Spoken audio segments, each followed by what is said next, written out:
Testing, 1, 2, 3. Oh, there it goes. Okay. How's it going, Seth? I am not Seth, but my name is Joseph, so God it damn does it. Okay. follow. Okay, so I broke character for a second. I was like, okay, first off, I was expecting Seth to be here on time when we set the date for when we're going to be doing this, you know? Like we had a schedule. Punctuality is important. But anyways, it's nice to have you here, Joey. Thanks for having me on again, man. It was a pleasure last time, and I'm sure it'll be great this time too. So I'm stoked to you smash this game even more. I get to live vicariously through it. I'm kind of surprised you never actually got around to doing like a second playthrough. Like, that's actually kind of a mindset I'm kind of curious to like pick your brain on, since it seems like that's kind of the direction that you kind of approach games. Is like people who just like buy a game once and then just uninstall or put it away and then they forget about it. Is it because of like just like you lose interest in the thing, or you just there's other games that you want to try? Like what's going on? That's one of those things where it's just like there's so many. That's a really good topic, I think, actually. And you know what? Before I answer that, I will say one thing. Game developers, in general, the idea of replayability or replay value versus replayability are two different things, rather. So I'll say both replay value and replayability. Developers don't always really consider that too much in designing a game. Like, oh, are you going to play it? Unless it's like an iterative playthrough kind of thing, like a roguelite, or something that's designed to be ran multiple times because that's part of the game. Yeah. Something like that, or things like that, like really, really short games that are designed, just VNs, that kind of thing. So, like, I will say that, like, on a casual level, I don't think people replay games too much. Like, there's always your comfort games, like, people replaying FF7 every year or shit like that, of course, but that's one of the reasons why those games get big. So, sorry, I just wanted to say that before I answered it. And my answer is that, I don't know, there's just too many games, man. There's no, like, I like Resident Evil 4 a lot. There's really no reason why I haven't replayed it. I just one of those things. Just get swept up in the moment, I guess. Yeah.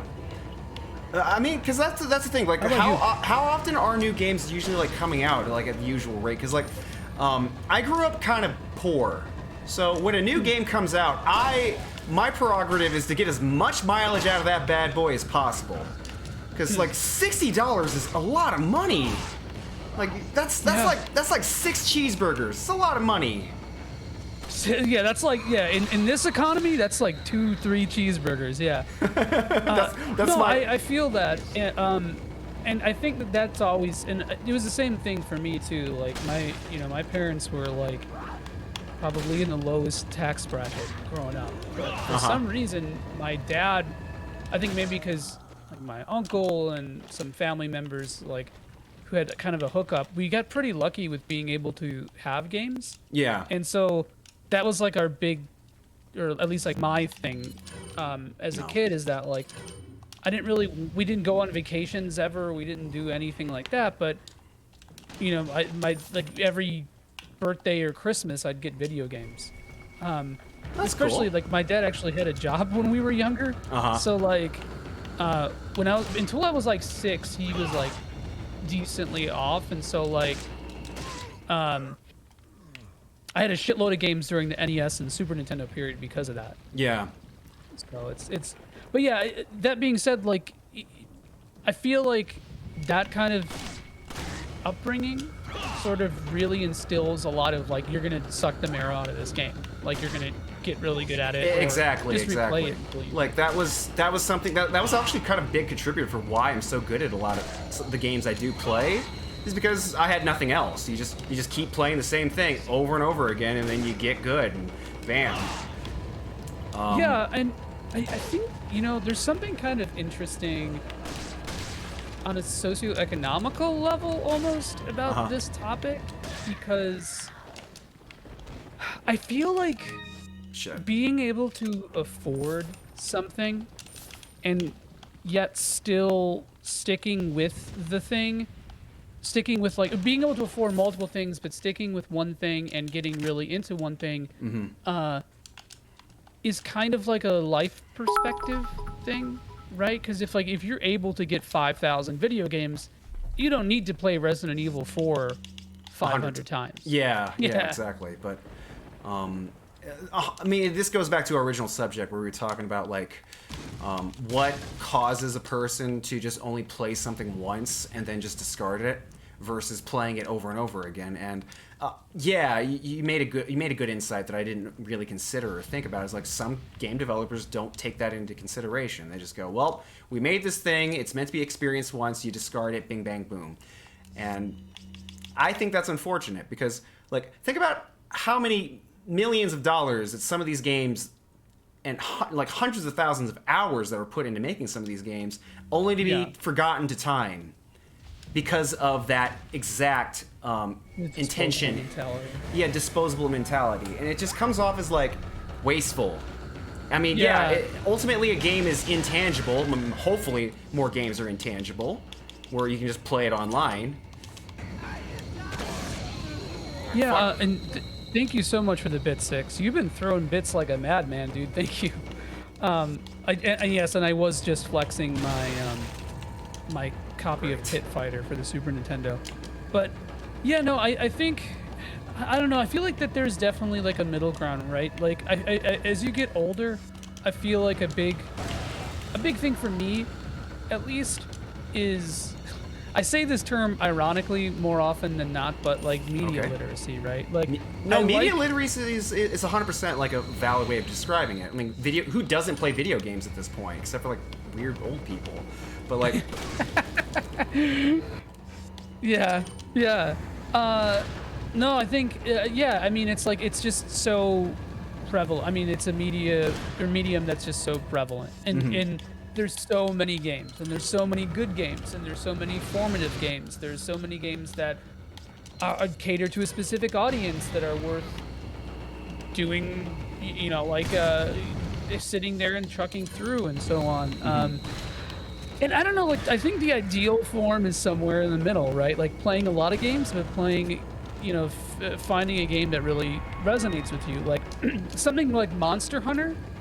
I don't like playing Monster Hunter disposably, and I think that's a big reason why I haven't played a lot of modern Monster Hunter, because I don't want to just play through the story and give up. You know, I want to devote my time to it. You want to just completely just dive in, and like it turns into a part-time job. But that association becomes part of the identity of that game too. Because like when you play, like good examples, Monster Hunter Rise, it has no end game, so even though you technically did play the game for easily 100 hours for a standard playthrough, or maybe even 20 hours, imagine like just the whininess of that attitude. I only got to play Monster Hunter for 20 hours. But there's kind of an understanding behind that, because like for example, Monster Hunter World, I played for 1,900 hours. For $60, okay? I think I got my mileage out of that, okay? Yeah. Now go back and play Rise for 20 hours. Something's wrong. What happened? What did they do different? No end game. So and dude, Six, thank you so much, dude. You don't have to drop bits the way that you do, man. I really appreciate that. But you need a dog poo on my lawn update. I mean, I don't mean to disappoint, Six, but there was no real update. I just yelled at the person and that was it. This is like the 8th time that the dog poo situation has happened, by the way. So what's got the dog no real update for you. What is the dog poo situation before we continue the subject? So I was because I live in our condo is like a garden unit, so I can see outside, and I watched somebody's dog come in the front of our lawn and just shit, and they started walking away. So I saw it. And I ran out there with that, and this is like the 5th or 6th time it's probably happened. You need in? Oh, is that Can Seth join the call? Wait, hold on. Let's see. Wait, did he say something? Yeah, he's in chat. He said I need in. Oh, you need. Oh, on this subject. Yeah, Seth, if you're in a place with stable internet right now, feel free to join whenever, man. Yeah. Right now, we're just kind of jumping subjects at the moment, but the previous Yeah, no, topic. it's cool. Yeah, yeah. But I think that like okay, so 10 I'll more tie minutes. this to Resident Evil. Okay, so the idea of I guess time invested versus value, or like qualifying value with time invested. Right. I think with Monster Hunter Rise, it's just a different experience. Like, think about it this way. I agree that it seems like the end game of that game seemed a little bit undercooked. But I think that part of that's intentional. And I think one of the reasons why is because they're trying to hook new players to Monster Hunter who would only really be interested in like a less overwhelming experience. Okay. So if you don't have a robust end game, there's less to have to feel like you need to catch up on. So it's easier for little Timmy That's to a great bust that. that's a great insight because like Monster Hunter Rise, part of the reason why I didn't find it all that appealing is specifically because it seems to be more catering towards a more casual crowd. And I mean, people argued that for World as well. Go figure. And maybe there's a Yeah. escalation that's occurring here. But I think that's a good point. Like maybe they decided to make something a little bit more approachable for like newer fans because the game's a lot less difficult. And I mean, I guess that's not inherently a bad thing.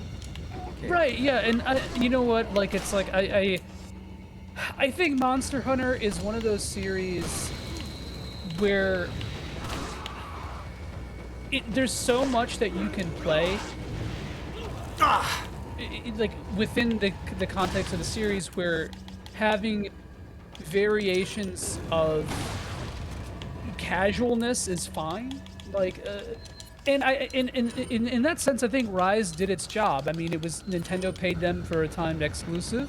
I feel like that probably affected the quality of the game negatively, to be honest with you. But I haven't played enough Rise. I played maybe an hour of Rise. I can't tell you. Right. But like, yeah, I mean, I think that's okay though. I think it's like, I was going to tie this to Resident Evil in this way because I feel like Resident Evil 4 is the rise of a lot of Resident Evil games. That's a good way of putting generation. it. Yeah, I would say that's a good way of putting it. It's just like in terms of like appeal and like accessibility, I guess so because like RE4 is a lot more action oriented. The over-the-shoulder viewpoint makes it a little bit easier to just jump in and play versus the fixed camera angles were very like can be very very off-putting for general audiences. So that's a good point. I didn't think about that, but at the same time, RE4 is kind of hard. It's a hard game. At least the original was. Yeah, but I think that like, okay, so, all right, it depends on how you define difficulty, right? Because one thing I hear often is that a game like Phantasy Star 2, or maybe let's just say Final Fantasy 1, right? Those games are sort of difficult to navigate. They're not necessarily mechanically difficult. Like, you don't have to time stuff in a certain way. You don't really have to have setups or strategies as much as they are. The difficulty comes from navigating. Right. Right? And I don't think that, or rather, I think that navigation is an element of difficulty, right? And so earlier Resident Evils, yeah, mechanically they're not very hard. I mean, their tank controls is Slow. both a it's an aesthetic description, a mechanical description, and a pejorative. So I feel like that might have been a harder sell to more newer audiences during this time, and I Right. feel like Capcom did try to like cater to all crowds. That's why we have RE Remake, right? And that's why we have RE4, which I think is a lot more welcoming to new players. I wouldn't say it's an easy game, but it's definitely easier to get into. Fair. And I think the takeaway that I took from your words was that RE4 is much more mechanically difficult, but the I guess barrier to entry on all other fronts have been toned down, so the game's not as scary. The puzzles are very, very like you know beginner friendly, for lack of a better term. I'm going to make them look really baby's first puzzle, but the aiming system is far more I guess user friendly in terms like this is something people are familiar with. They understand point and shoot. And having all this visual information in front of you, like, okay, a player can jump into this and like I get an idea of what to do pretty quickly. Yeah. Totally. I mean, I think that's a really, really good point. the whole idea of the way you solve puzzles and progress in this game is so straightforward. And I would argue that it was never really complex in Resident Evil, but it was more complex in the older games than this one. Yeah, no, Because, I mean, like, think I'm a about- big dummy, so I have trouble with with puzzles. Like RE1 remakes puzzles, I got stuck on a couple of them. There's a billiards puzzle where you have to look at the numbers and match the colors to the candles that are in the room with it, and then you have to attach that and figure out how to apply that on a locked door in another room. And yeah, my dumbass couldn't put that together at first. I legitimately struggled with that. yeah. I mean, as a kid, I didn't have growing up. Like, I feel like the only reason why I got through like 80% of the RPGs that I did was because I had guides, or there was a guide that came with the game, or Very brave something. of you. Very brave of you to admit that online, by the way. No, yeah, I lost my gamer card a long time ago, dude. So it's just a matter of. How just dealing dare with you? it. You used a guide? What are you, some kind of fucking casual? Well, hey, during there's something that could be said about guides in games. That's a whole different subject, but Okay, we'll save that for the back burner. right. But yeah, I mean, I think that like this game definitely does not need a guide the way that Resident Evil 1 might. Mm-hmm. And I mean, even the way that I literally just saw you do it. Like, you got a key from just killing enemies. Yeah. And that's sort of how you progress in this game. And I think that's one of the things that people talk about when they dunk on RE4 is that it doesn't feel like the mystery element of it is, I guess, more superficial. The mystery element is like completely embedded in the plot. Yeah, it's kind of just told to you versus experienced. Mm-hmm. And yeah, that's true. I do think that's a shortcoming of this game for sure. Like, I would have liked a little bit more of that, but that's okay. I mean, again, at the time when I experienced it, it was fantastic, and I still love it. All right, watch. So this next section coming up, I'm gonna have to snipe, and it's a good thing I got 33 shots of rifle ammo, because look at this. Yeah. Fuck off. Oh, hey. Buzz off. Let's see. I'm gonna get 3 in 1. Watch this. Just. Bop! Yes. Oh, I got the guy behind him too. Oh yeah. All right, so there's another dude right here on the rafters. So if you don't snipe these guys, they jump onto the rafters with you, and then they all kill you. Especially because you have Ashley over your shoulder. Yeah. You can't fuck this part up, because otherwise it gets way harder than it needs to be. Another little detail I like is every single time you successfully snipe, Ashley does a little fist pump gesture, and I like little things like that. It's like you're being watched, and you get her approval. It's cute. I don't need Ashley's approval. I'm a free bitch. But yeah, no, I think one really interesting thing about this game too is that ammo management is so much less stressful because you get it everywhere. Yeah, And- it's nowhere near to the degree of survival horror that RE1 imposed on you. Like, I still see people complain that they never have enough ammo in this game, but it's because they don't understand the melee mechanics in the game. Like, I always take the time to set up Yes. headshots and like kicks, because ammo, even though I have a lot in my menu here to the point where I'm running out of space, this can all be gone instantly. If I run into a boss fight or a rough segment, I can run out of ammo so quickly. So I always have to be constantly keeping in mind my resources. But yeah, it's not to the degree that Resident Evil 1 had imposed, or RE2 Remake or whatever. In those games, ammo is so scarce, you have to even consider whether or not you're going to shoot an enemy in the first place. Mm-hmm. Yeah, because you never really have to think about that in this game. You never have to think about not disarming. What's the word I'm looking for here, dude? Like, to like stun or incapacitate. Yeah, what's the word? Yeah, let's go with incapacitate. Yeah, you never have to make that judgment call, and I feel like it cuts out a lot of the thinking. I guess, like, the strategy. It doesn't get rid of the thinking. It changes how you think, rather. So since I have experience with both types of games, Unga Bunga approach and the slow, careful, methodical approach. RE1's approach to, like, I guess, strategy, and this is what a lot of people find uncomfortable with survival horror in general, is the idea of being stuck in a place with no resources at all because of bad decisions made earlier. And that can be absolutely paralyzing for some players. And I totally get it, because I'm a little bit like that myself. So in Resident Evil 1, if you get a little too trigger happy on a lot of the zombies, at least on normal mode, which by the way is really hard. Resident Evil 1's normal mode is ridiculously hard. I would compare it to like a standard game's hard mode. If you use up too much ammo, you shoot too many zombies, you're going to be stuck in the later third of the game with nothing. Not even the later third, the second half of the game with nothing. You're going to be screwed. You'll have to start over. If that's the case in Resident Evil 4, enemies have adaptive difficulty going on. So they just drop ammo. They just drop ammo for you. So everything just keeps pushing forward. There's no problems. I mean, you might struggle a little bit, but you're going to be okay. The problem with that is still that if you're too trigger happy, you just blast everything in sight, the adaptive difficulty can only carry you so much.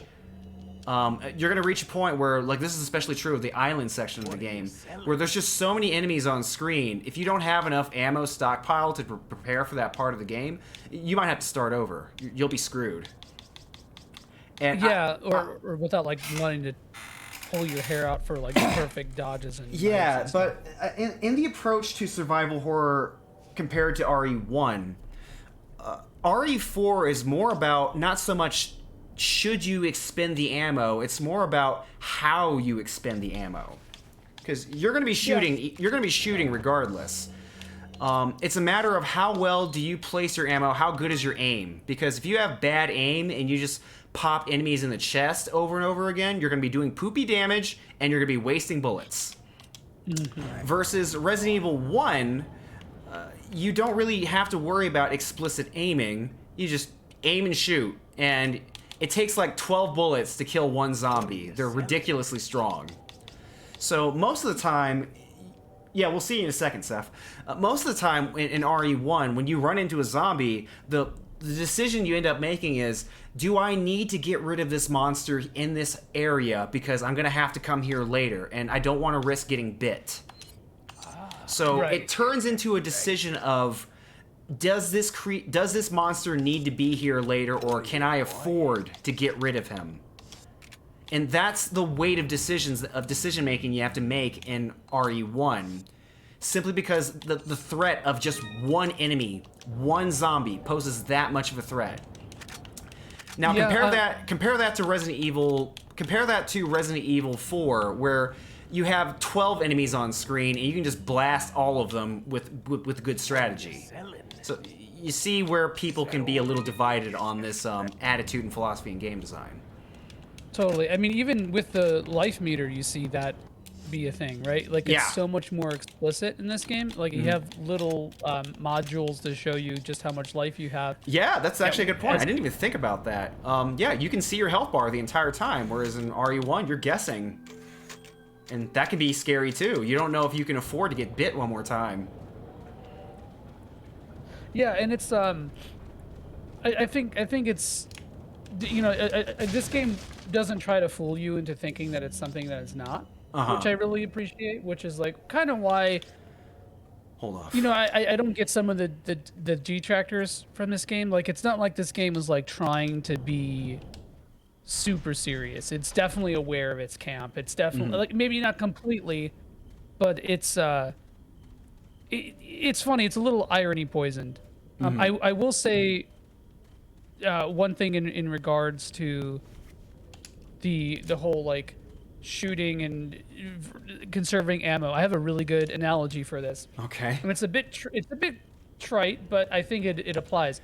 So ammo in Resident Evil 4 reminds me a lot, or at least, like, being efficient and min-maxing your ammo in RE4, at least on the default difficulty, feels a lot like the ether or elixir conundrum in JRPGs.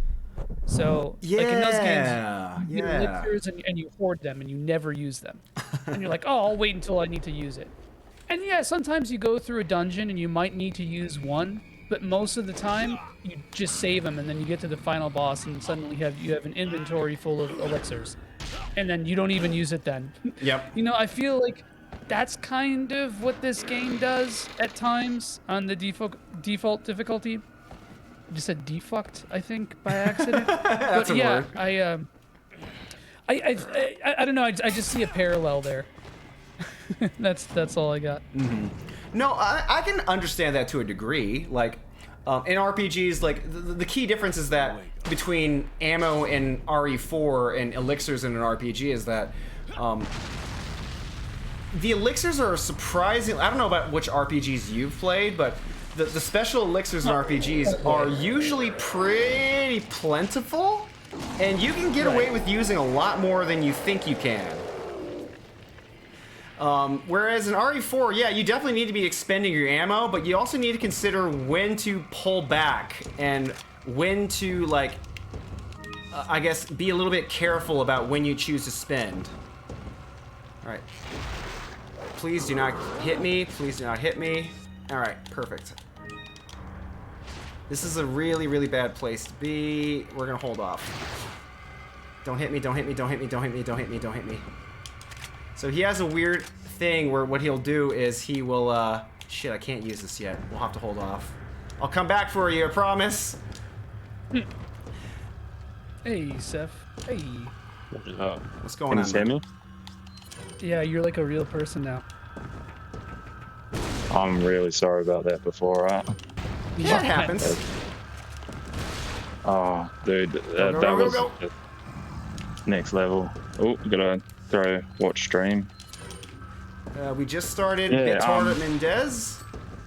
This is a fun fight, Oh. just a little stressful because he hits really, really hard. Okay, is he close enough? Gotcha! Alright, just hang out for a second. Okay, let's just turn around and... Yeah, a subject we had earlier was talking about like what causes people to like replay games versus like play the same one over and over again. Like, what's your thoughts on that? So I'm sitting there going, I know exactly what's going on here because I've got a 13-year-old son Oh, right on. that has. So I, like yourself, I didn't have access to many games, but that was more not because of money, financial issues. It was because I had really old school like grandparents, Yeah. and I mostly lived with my grandparents, and they didn't really, want me playing video games. Yeah. And so I'd mostly have to play on Game Boy. And so I didn't really have many games, so I'm sitting there getting used to old school 2D like video games and stuff on my Game Boy, like Legend of Zelda and stuff like that. And I didn't have access to many games, so once my stepfather got involved, he introduced me to a bunch of the games that I love now. And so, I have one game that I can focus on for hours. Now, my son, on the other hand, he has access to all the games because I just buy everything. Nice. And he doesn't have that commitment. So if he gets frustrated with the game, he doesn't sit there and think to himself, I'm going to overcome this. He thinks, oh, fuck it, I'll just go to the next game. Oh, wow. So there's that mentality, like with yourself and Joey, we got this whole thing that's become ingrained in us that we have to beat this. I'm not going to let a video game win. It's this mentality that you develop. Whereas with someone that's got access to these games, they're just like, fuck it.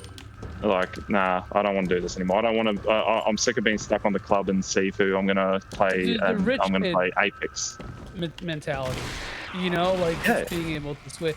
I don't necessarily think that's like a totally bad thing. To just I get it because video games are a hobby. They should be something that you find fun, and I don't think beating a game is the end game of playing a game for everybody. Like video games are experiential. Like they mean different things to different people and different values and etc. the way that I like to play games is to scrimblow them into like 100% them and do try hard shit, you know. But like that doesn't mean that that's like the authentic, great way of playing games. I mean, It's just so, the way you like to personally play. Right. And I don't think that like, you know, like let's say you play Resident Evil 4 and you get stuck at this exact part that he's on because there's like a bit of a difficulty spike here. Fucker. Let's say that you played this game and you get stuck here and then you put it down and you play something else. I don't think there's anything wrong with that, but I feel like it affects the way you interact with media, right? Like, you know, it's like there's a lot of like why.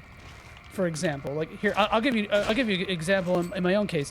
I fucking hate the Surge. That game could eat my ass. Like it could take a spoon and a stick of butter and a butter knife and just butter my ass up and eat it, because I think it sucks shit. And I don't think it sucks shit because it's hard or whatever. I've done no death runs of at least 2 Dark Souls games. Like I'm fine, bro. It's not me. It's you.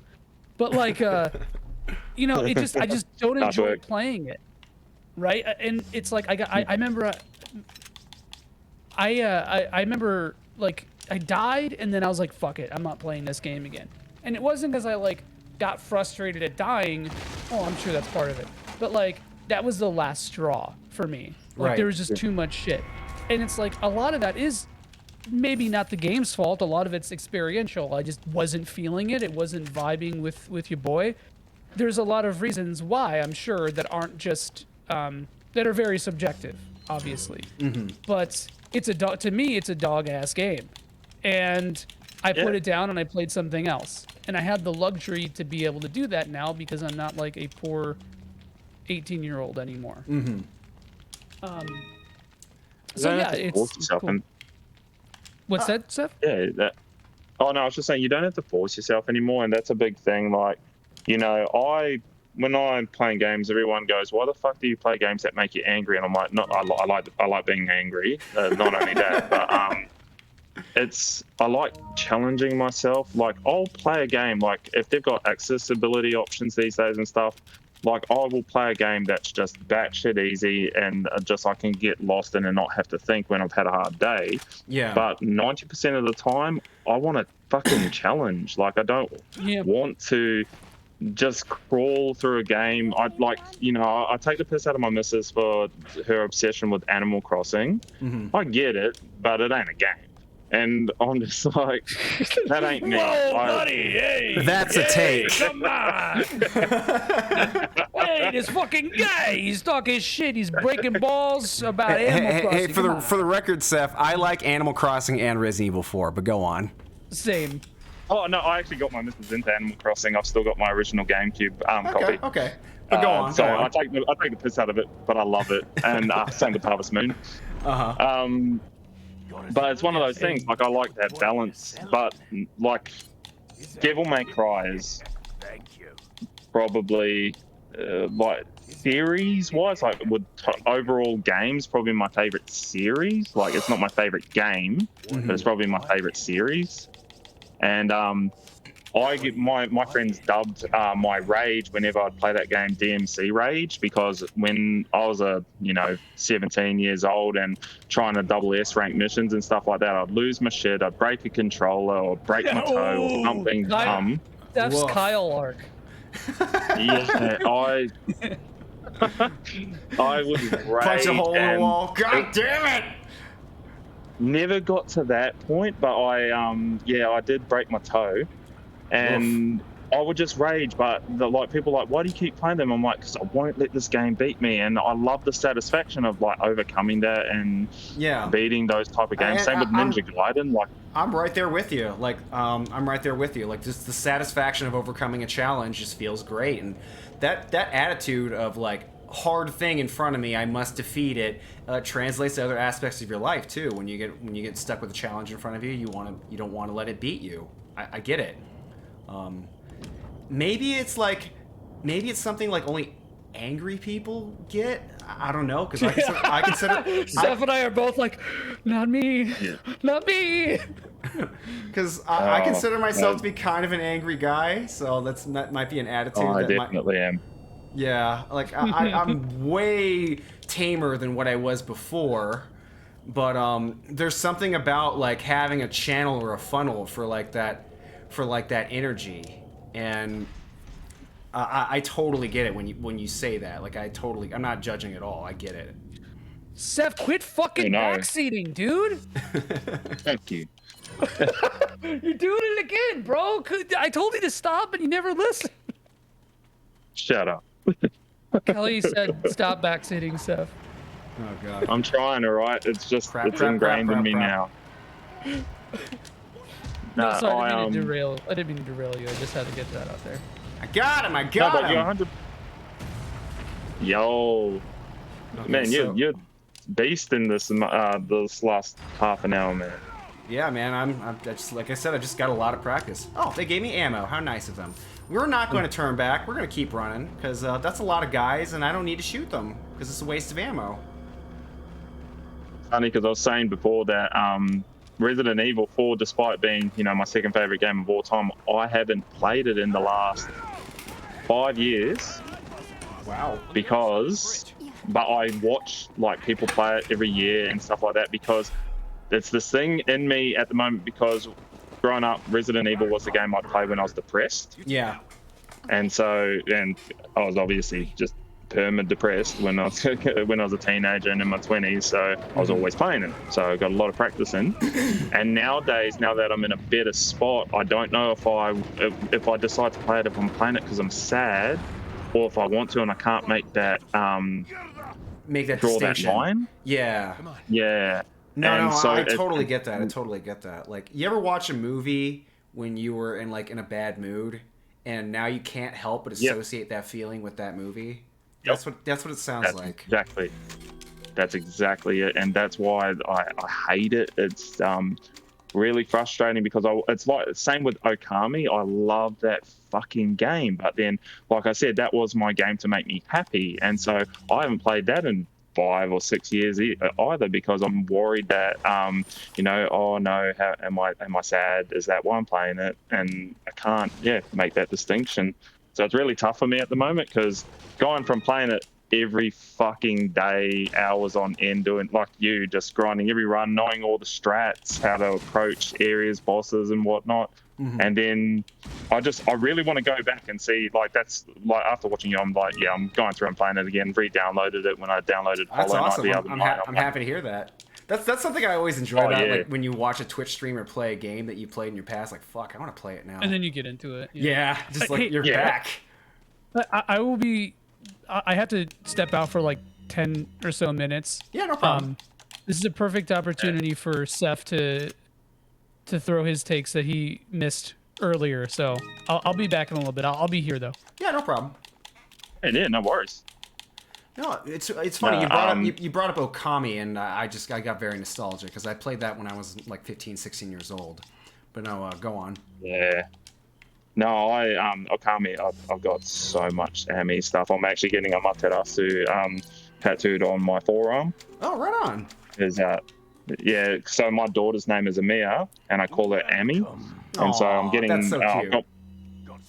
I've got my son's name. He's Dante, and so I've got that with the guitar, and I've got I'm getting Dante from Devil May Cry pointing to his name, and then on my other arm I'm getting Ami for Amia, and getting Amaterasu's tail pointing towards her name. So I've got Okami is like I said, another one of my passions, one of my loves, and. So it's one of those things, but we're talking about like anger and how, so you know how if someone's got ADHD, they give Ritalin, speed basically to an active mind to help control it, like dull it down, like an overdose of the thing. I think that's what games that made me angry would do, that kind of counter, like despite being angry in the moment, I'd always come out feeling better. Yeah, I don't know. It gave you something to focus on, you know, like because I was diagnosed with ADHD just recently. I remember the first time when the doctor told me like, hey, you have ADHD, like my shrink. It kind of hurt my feelings a little bit, but it kind of makes sense now that like I've had time to just process it a little bit more. Yeah, just like You think about, you reflect on things. yeah, it makes more sense the more I think about it. And it Oh, 100% yeah. makes sense why like games like this like appeal to me though, because it gives you like something to like laser focus on. Because that's the thing with ADHD is like you have trouble focusing on stuff that you don't find interesting, but when you do find something you're interested in, you become obsessed. like a god of obsession on that thing. Like, and it's not just games. Like I can apply this to when I It's write. everything. Yeah, when I write, I go hard. When I train, when I work out, I go hard. It's like one of those like it's very important if you have a kid that has ADHD is channel what they get obsessed with, like laser focus yeah. it, because they will become a machine if you get them to focus on a particular subject. But the problem is like this can also be used for evil too. You got to be careful. Oh man, and that's just about setting platforms. You know, especially when they're young. My parents did that with me as a kid with many what you'd consider disorders growing up: ADHD, obsessive compulsive disorder, um, uh, bipolar, just you name it. It was everything under the sun, and so they channeled it into the right things. And so, especially with the Discord Cerulean Skies, I found I've had a lot of my passions reinvigorated because of my hyperactive mind, or my active mind, I should say. I bounce between passions a lot. So I like to work out. I like to play music. I like to write music. I like to write in general. I like to play video games. I like to read, obsessively read, just everything. And then because you can't juggle all of your hobbies at once, otherwise you lose focus. Yeah. So I tend to only have two going simultaneously. Like at the moment, that's reading and playing music. And so, and then I found with the Discord that people are mentioning a passion that they're partaking in. I'm like, oh fuck it, or like you playing Resident Evil. I'm like, oh yes, I really want to play this game. And then now I'm finding myself learning to balance all these things out and get back into them. Yeah. It's especially now that I'm older, I'm finding that I want to do that more as well. Like, you get in your 30s and you feel, oh, I haven't done this in a long time. I want to do this again. And so, yeah, I've really had that. And then, listening to you not only play the game, but, talking about the strategies, how to approach particular areas. And I'm like, I love that stuff. Like, this is the way I play the game.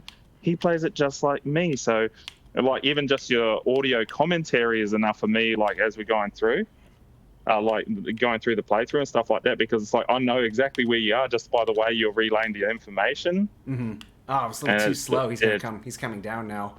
All right, well, we'll deal with it when he gets here. At least I have one less rifle to waste. But no, that's it. Yeah, no, everything you just mentioned, like just being obsessed with like only a couple things at a time, I'm right there with you. Like I'll get into like a cycle of like things that I'm super passionate about and excited for, and that will come and go. And I guess as a person who's kind of, I guess, a little crazy, for lack of a better term, I don't understand how normal people like relate or convey things, and like, is this something that other people would do, or is this only something my crazy brain concludes as normal? Yeah, and you feel like you have to reserve yourself a little bit with your especially with your thoughts. Oh, absolutely. Yeah. Ah, shit. Okay. And yeah. Oh man, that's definitely something I've struggled with, because I'm incredibly, believe it or not, people don't, I'm incredibly introverted. I don't like social interactions. I don't like being around people. I'm very much have a safe bubble up at all times. Yeah. And I don't know, I'm just reserved. But when, like you said, when you got a hyperactive mind, and then you find people with similar passions and stuff like that, and you feel like you can just converse for hours on end, and you just like, you become obsessed, and then it's like you exhaust yourself, and then you just want to go back into your bubble again.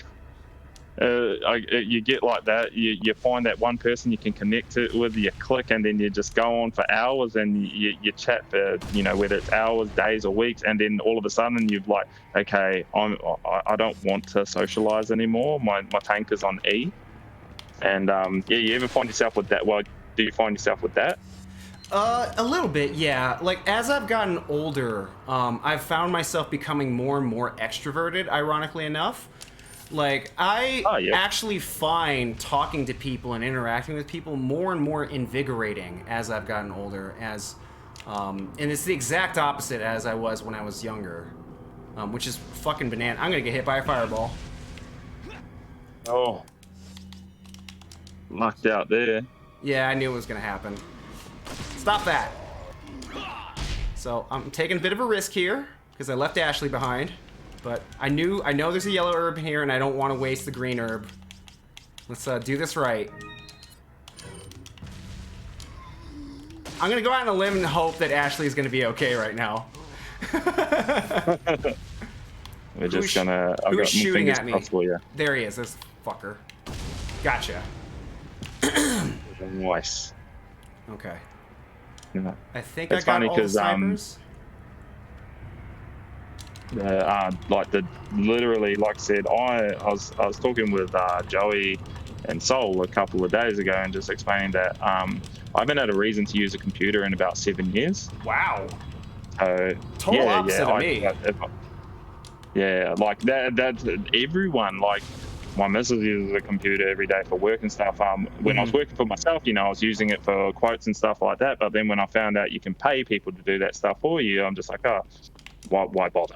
And so I've never had to use one before. And so learning all the stuff, learning Discord and, you know, streaming and Twitch streaming and stuff like that, it's been a really cool experience. It's helping me get out of my introverted bubble. It gets you out of your comfort zone too. Like that was another thing that kind of like I latched onto with my obsessive compulsive, like, you know, like my brain. Like I remember the first time I was watching a Twitch stream, I was so like intimidated by the idea of going live and just like even something as simple as just playing video games on the internet and watch people watching. That scared the hell out of me. But the more I watched other Twitch streamers, you know, do the thing, the more I realized, like, wow, this is actually pretty just lax. All you're doing is just you're gaming, you're having a conversation, and people that want to be part of it, you know, just, you know, like they just want to be heard or just communicate with the streamer so they can have like a connection with the human being. They can do that and jump in. Yeah. Like I'm reading comments right now. But Mississippi Science is a very fun, entertaining name to say out loud, by the way. But yeah, that was the conclusion I came to. Like, okay, this is really not that bad. It's more so just pushing past that membrane of discomfort first, and that's true of everything in life, you know. Like, there's always going to be a bit of a discomfort, and then you push through, and then bam, it's not a big deal anymore. I think it takes a certain kind of mindset to be able to push through said, you know, barriers. Yeah. And like, you know. The way it's a thing I do with my children. So I've got a 9-year-old and a 13-year-old, and the way I do things is just like, look, we're parents. Our responsibility is to guide you, but I don't want, like, you know, they don't have chores, so to speak. They don't have typical things you have as a kid, because I'm under the mentality that school is a job. Like, if you're applying yourself for 6 hours a day, it's a job. And for a young mind and stuff like that, you shouldn't have to come home and just do what I had to do and work 5 hours after you come home. Yeah. And so my son plays a lot of video games, but he also does very well at school because I allow them that freedom to do what they want. He has a chance to decompress. Yeah, and you need it, and we all do. And exactly. That's why I'm finding myself. That's where I'm finding myself out in life now. Is that my kids are old enough to be able to do things like do their own things. They can go out with their mates. They can interact in their hobbies without the need to have their hand held. Yeah. And so I'm now at a precipice in my life where I'm finding I have a lot of time to partake in my hobbies and play video games again more, because there was a point where I had to be an adult and I didn't play video games for 4 years, and I only got back into video games 2 or 3 years ago with, I think it was 3 years ago. Yeah, 2019. I only got back into video games through Fortnite of all fucking games. Wow, that's the second time I've heard Fortnite come up in a conversation as far as like someone's playing right now. By the way, but go on. It's a dirty word for a lot of people, and but it was cool because my friends hadn't heard much of me because I'm like, you know, I was distancing myself. I was trying to get my life on track, and I was focusing on that, so I wasn't playing video games. And then one of them was just like, oh, come play this game with us. It's a multiplayer game. It's really fun. You know, just hang out. I ended up playing that. I sunk a bit of time in that, and then I was just like, yeah, I really missed this, and so I got right back into gaming and stuff like that.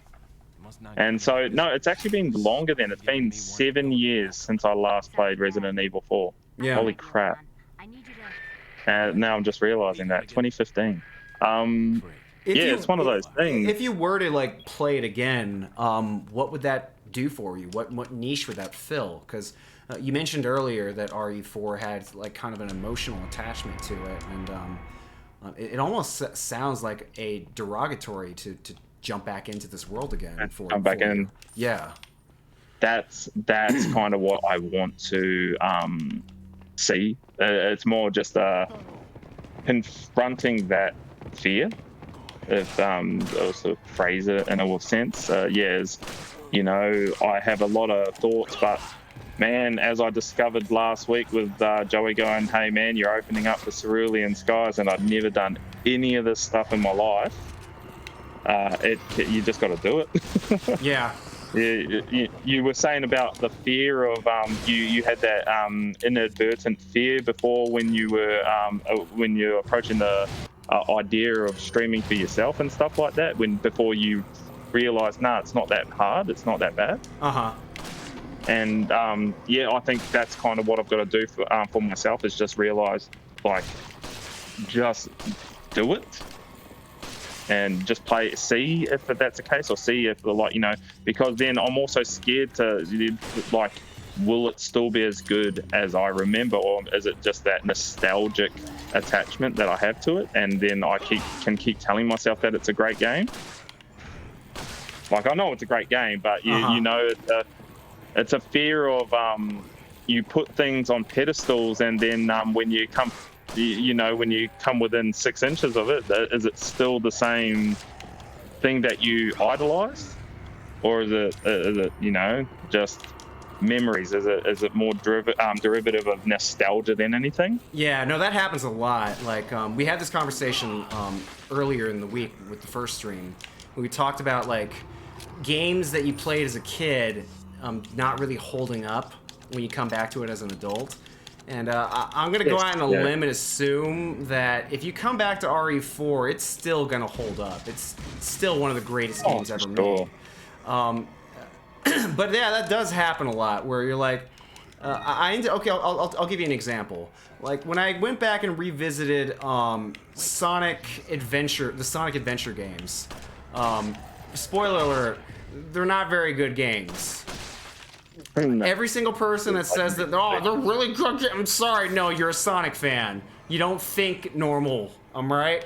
You just don't. You're seeing something in a way that other people are seeing, but your tunnel vision is too thick, okay? When I ended up replaying those games, the first thing that popped in my head when I realized is, man, this is boring. This is not keeping me stimulated. There's no depth, there's no strategy. And it was just one of those unfortunate, like, realities that, like, what I liked as a kid, I only liked because of, like, emotional attachment to it, you know? And at that time, there's nothing wrong with that, you know? It served its purpose.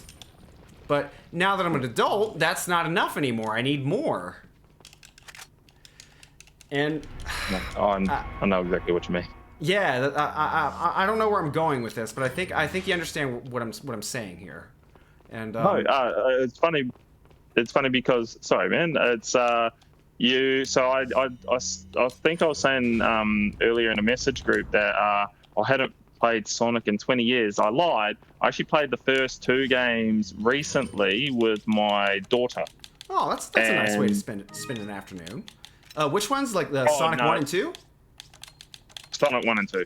Okay. And I was just like, this game is shit. And because my daughter and I, we play beat 'em ups to get, that's our, and so she likes fighting. She likes fighting games and beat 'em ups. And I'm talking like Streets of Rage style, Scott Pilgrim versus the World. Just those are fun.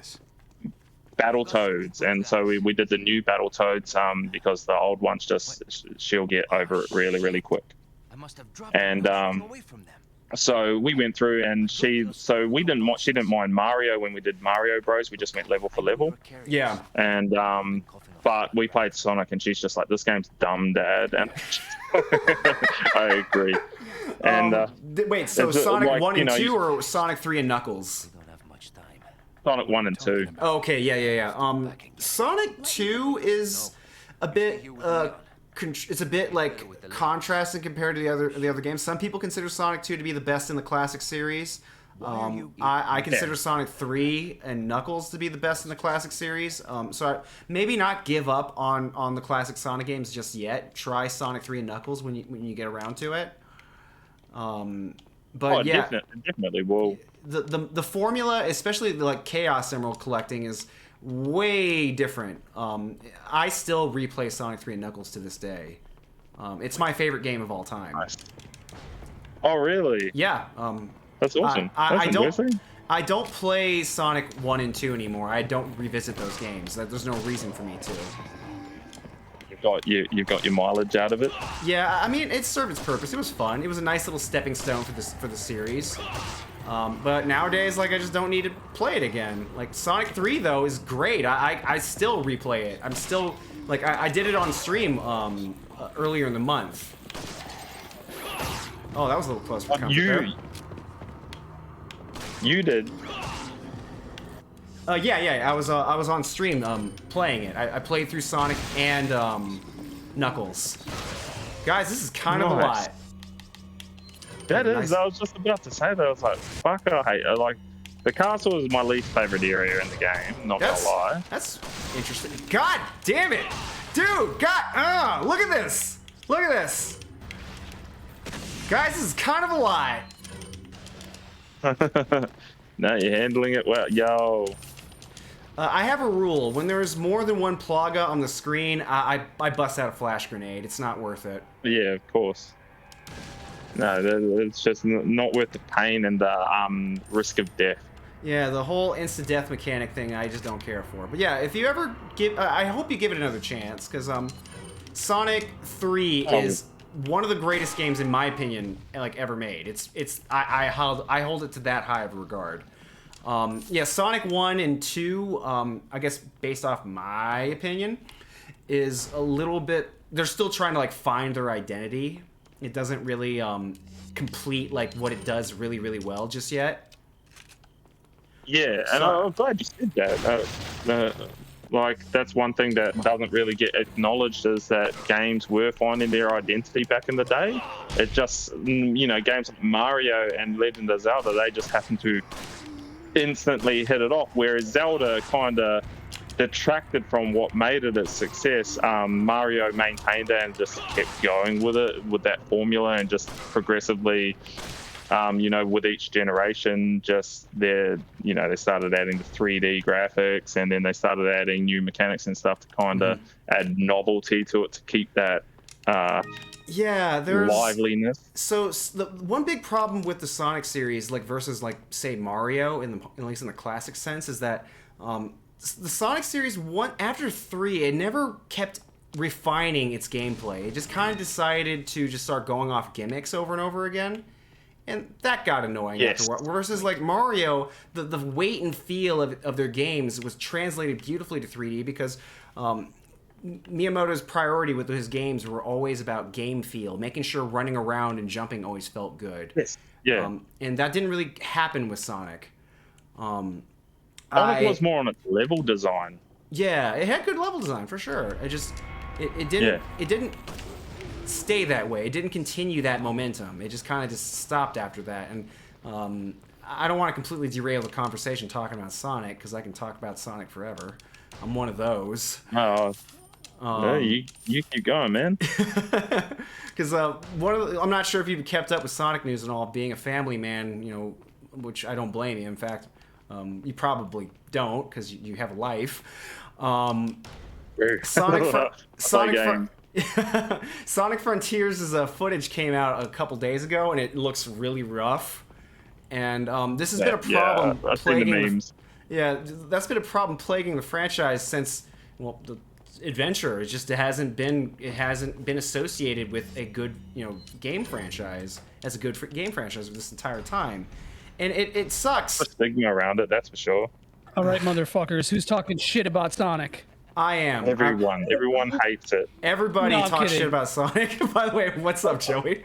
Okay, so sorry, I didn't mean to jump in. I had to eat something I hadn't eaten all day. I just really no, it's fine. I ate before the stream, but yeah, the point is that this is my second like 2+ hour stream today, like in a row, and like so it's like I feel anyway. you. Oh, bro, no. So I didn't want to like. It was kind of good because it allowed for the Ceph trauma bonding hour, and that was a lot of fun. We got to talk about how we both have ADHD, and he's a family man, and apparently Sonic 1 and 2 sucks according to his daughter, which is 100% valid. Okay. First of all, I am also ADD. I definitely 100% have ADHD.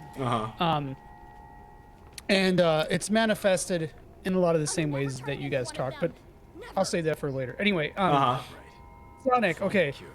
Here's how I feel about it. I don't think any Sonic game is above... I think the highest Sonic gets is maybe a high 6, low 7. Woof. And keep in mind, okay, I'm on a Pitchfork media scale, right? So I'm like... a 5 is a completely average game. A 5 is a game that does nothing special or nothing egregiously bad. Like, maybe it has a couple moments where you're like, okay, that's pretty good, and a couple moments where you're like, ugh. But as a whole, that's just an average-ass game.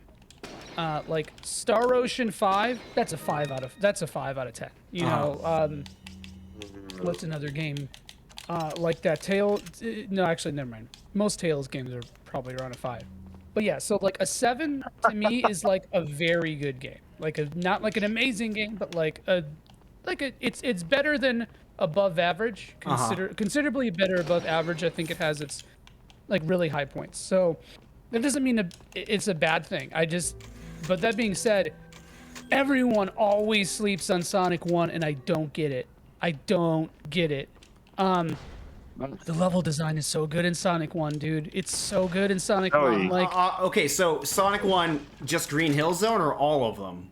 Because I'm about to go off. All of them. I'm about to go off. No, I mean, okay, I will say, though, Green Hill Zone is a peak. Green Hill Zone is the peak. Yes, but, like, okay, so let me know when you're done, because I have so much to say. I have so much to say. Say it. Okay, so Sonic 1.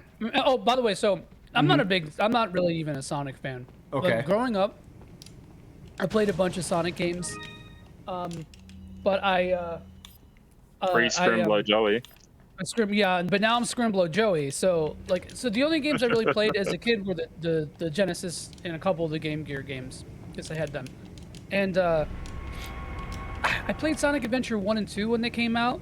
And I really liked Sonic Adventure 2 Battle, but a big reason for that was because of the Chow stuff. The Sonic 06. Go ahead. Sorry. Okay, so I played a little bit. I rented Sonic Heroes, thought it was pure trash, and then I bought Sonic 06 when it first came out because I was like, oh, I haven't played a Sonic game in like 4 years or something. I'm so sorry.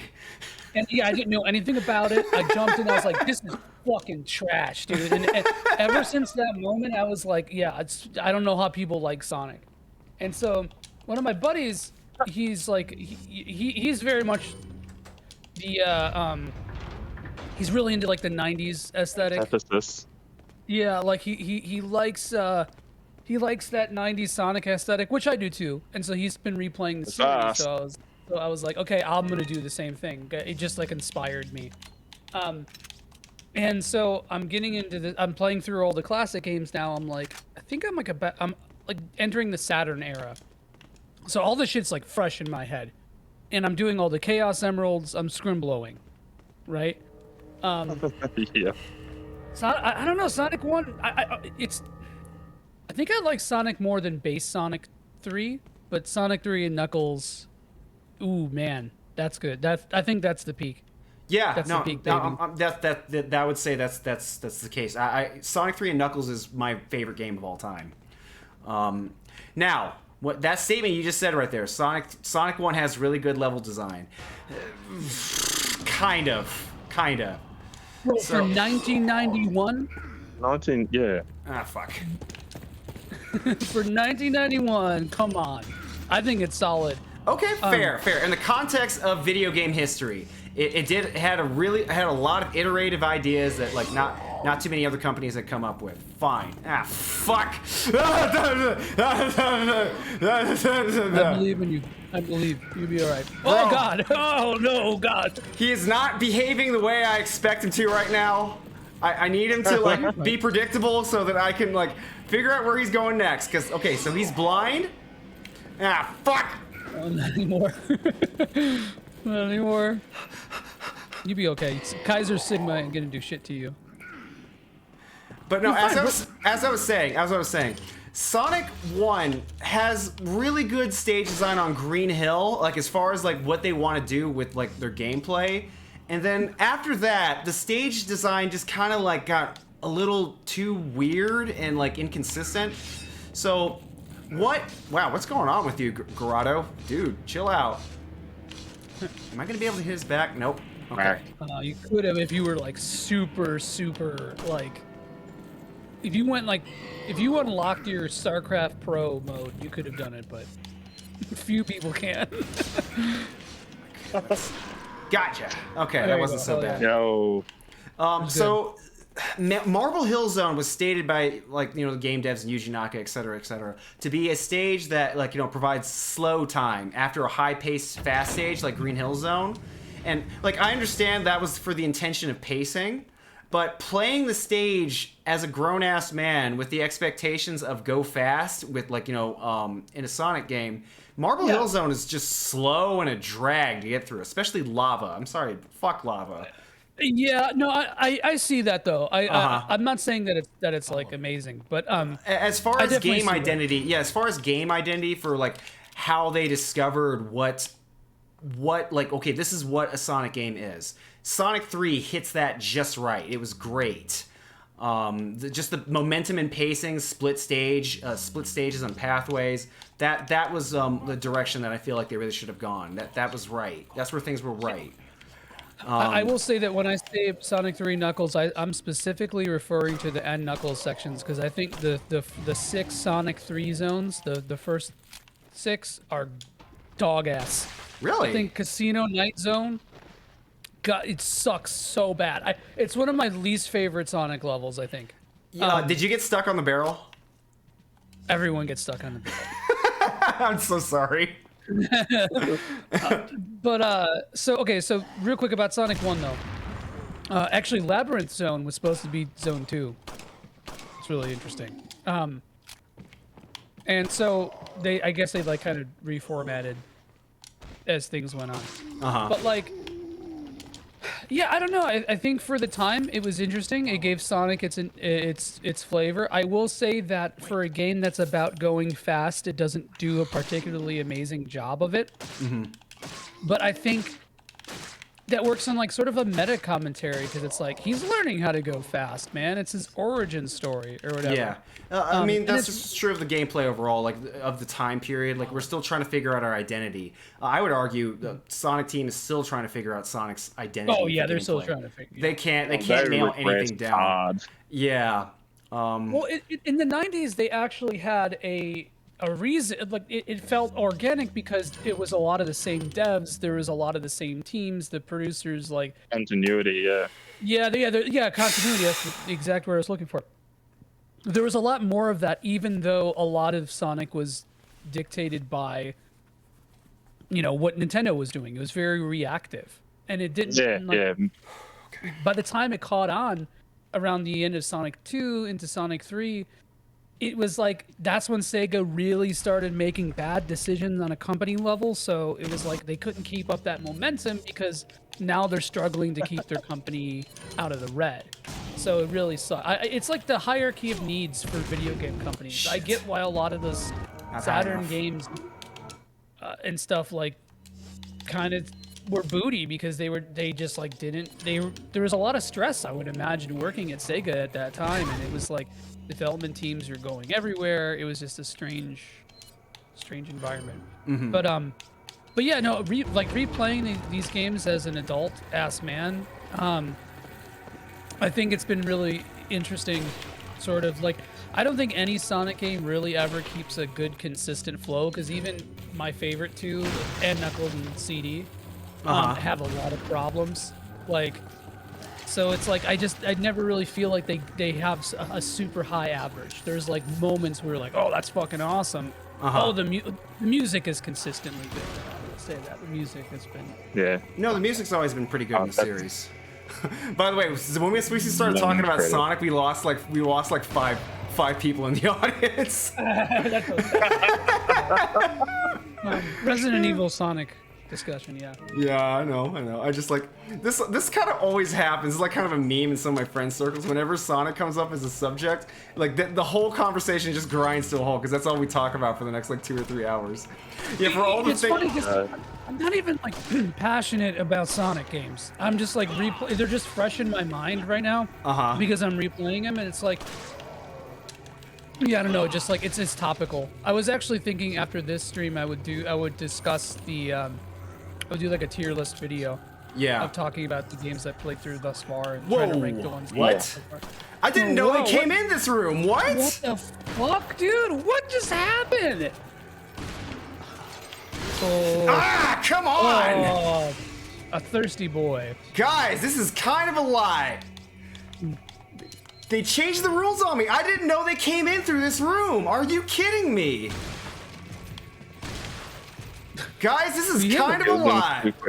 You'll be fine, dude. You have so much ammo. You'll be alright. Yeah, that's all I was about. I'm gonna need it for later. I'm always thinking like 3 steps ahead. Yeah.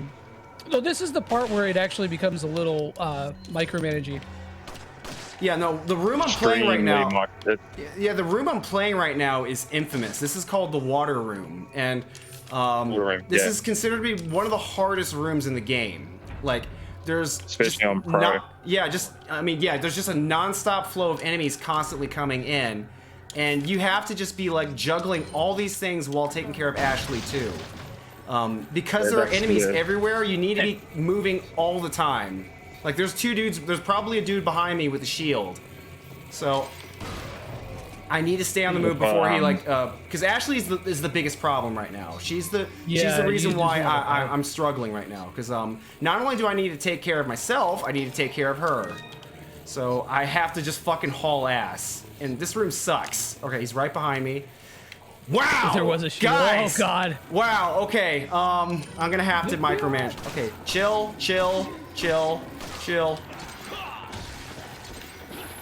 Alright. Okay, they're all in front of me. Take that. Oh, that was good. Dude. Yeah. That was clean. That was so good.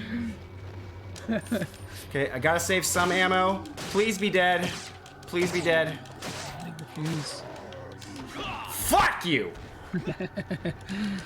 I love how he does wrestling moves, just because. Yeah, no, one of the later moves in the game, Leon does the people's elbow.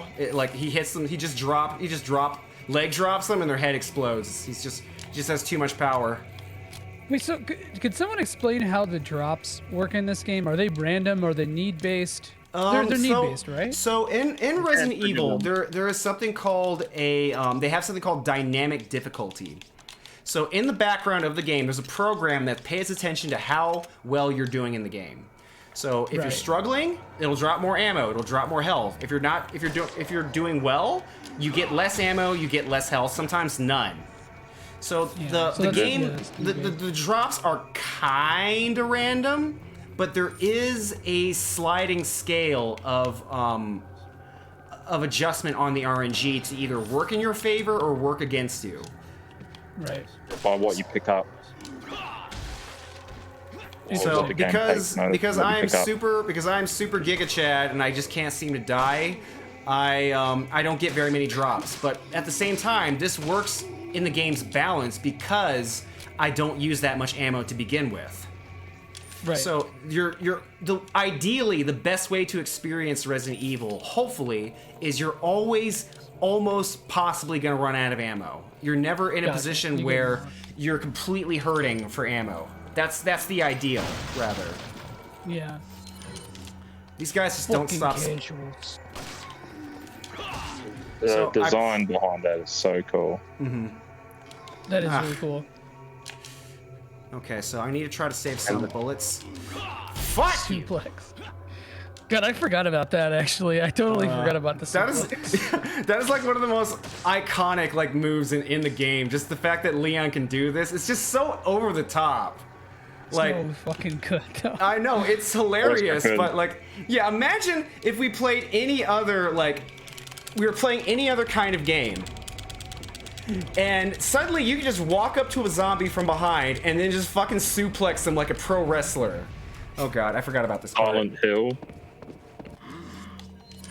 James just fucking starts suplexing the Yeah, that's what we need. baddies.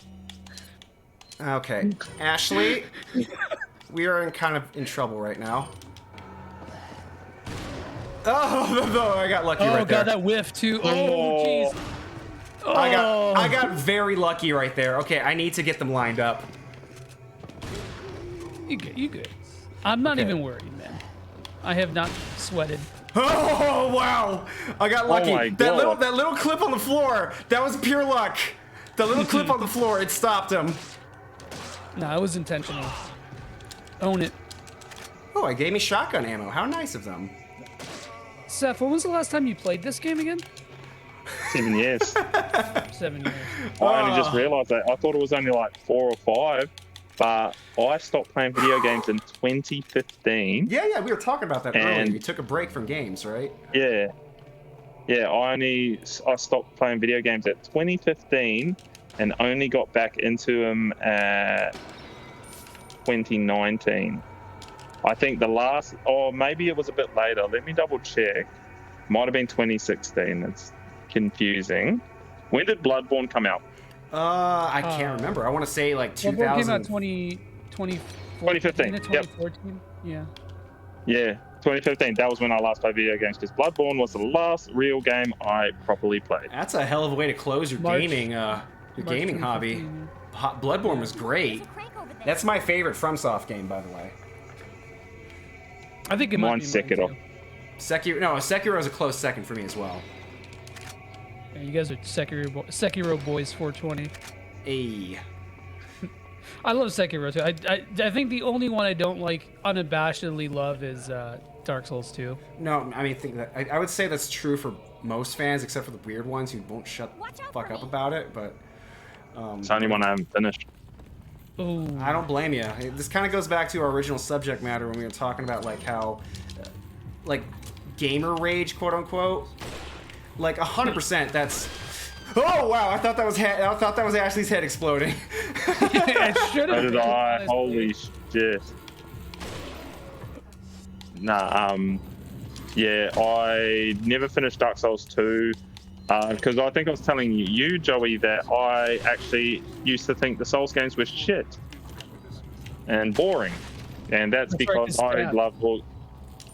Yeah, I hate building characters. I like fixed combos, like you can get a double jump, you can get XXY, hold Y, and shit like that. I like predetermined combos that you can kind of action cancel and shit like that, and.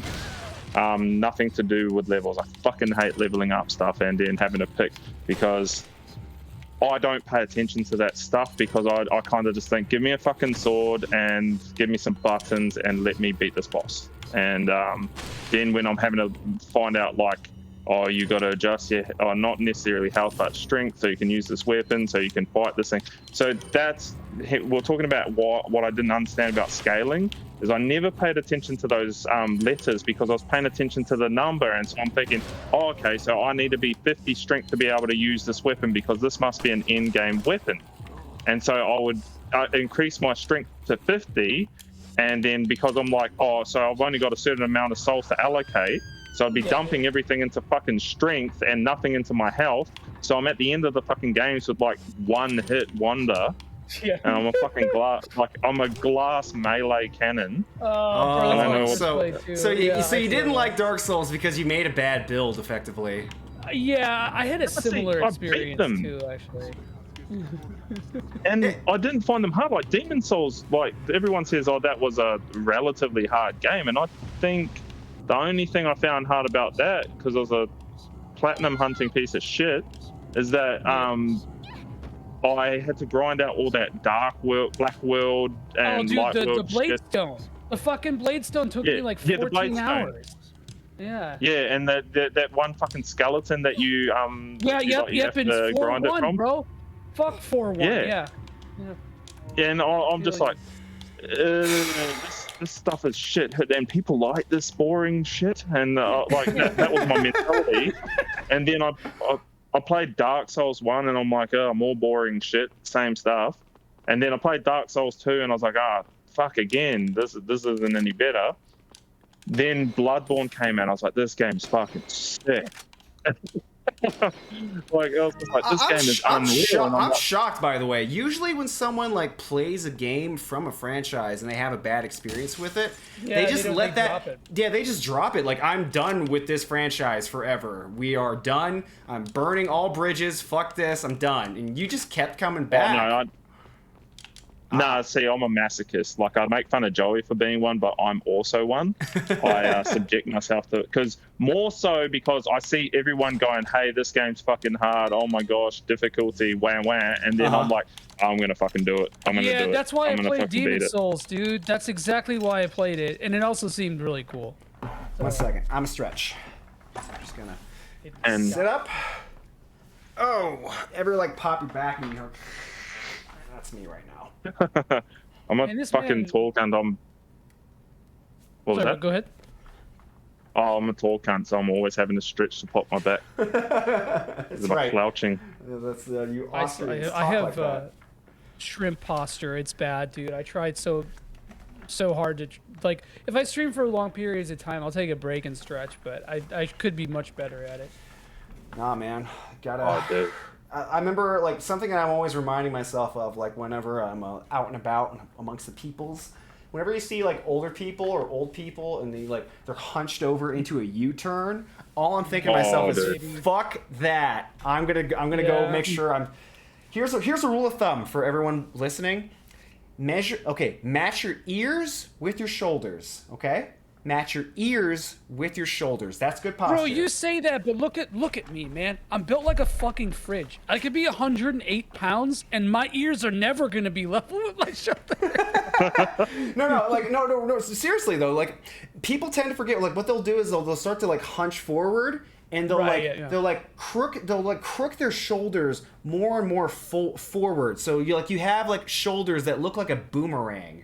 All right. What you gotta do is you gotta pull it back, puff your chest up a little bit, line the ears with the shoulders. That's good posture. It's a hard habit to break. It is hard, but you just got to keep reminding yourself that over and over again. It will correct. My biggest problem, dude, and this is why I struggle so bad with posture, is because of my eyes. I have to constantly strain my neck and body to like be able to see what I'm seeing. Yeah. Like, this is how far I am from my monitor, dude. You know, like, I'm like a foot and a half, and I have my font enormous. There's not, like, when I read, I have to read like this. You gotta, like, you ever see me on my phone? Yeah, if you ever see me on my phone, I'm, like, looking at it like this because I can't see it.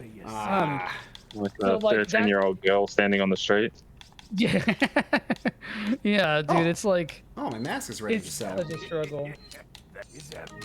I have to stand up. Underrated. Oh, dude, that's one thing I'm a stickler for. Like, because my partner, she's got a protrusion in her spine and 2 bulging discs. Oh, wow. So she has to be strict on her posture, because if she does anything to it, she can tweak it and it's because my son, my son's 5'11" and 105 kilos at 13. Wow. When he was 18 months old, he was tall as fuck, and he was like 23 kilos. And my partner still breastfed him all the way. Sensitive topic, sorry guys. But yeah, my son was 23 kilos at 18 months, and she was still breastfeeding him, and that's what fucked her spine. Whoa. Oh, that makes sense. Yeah.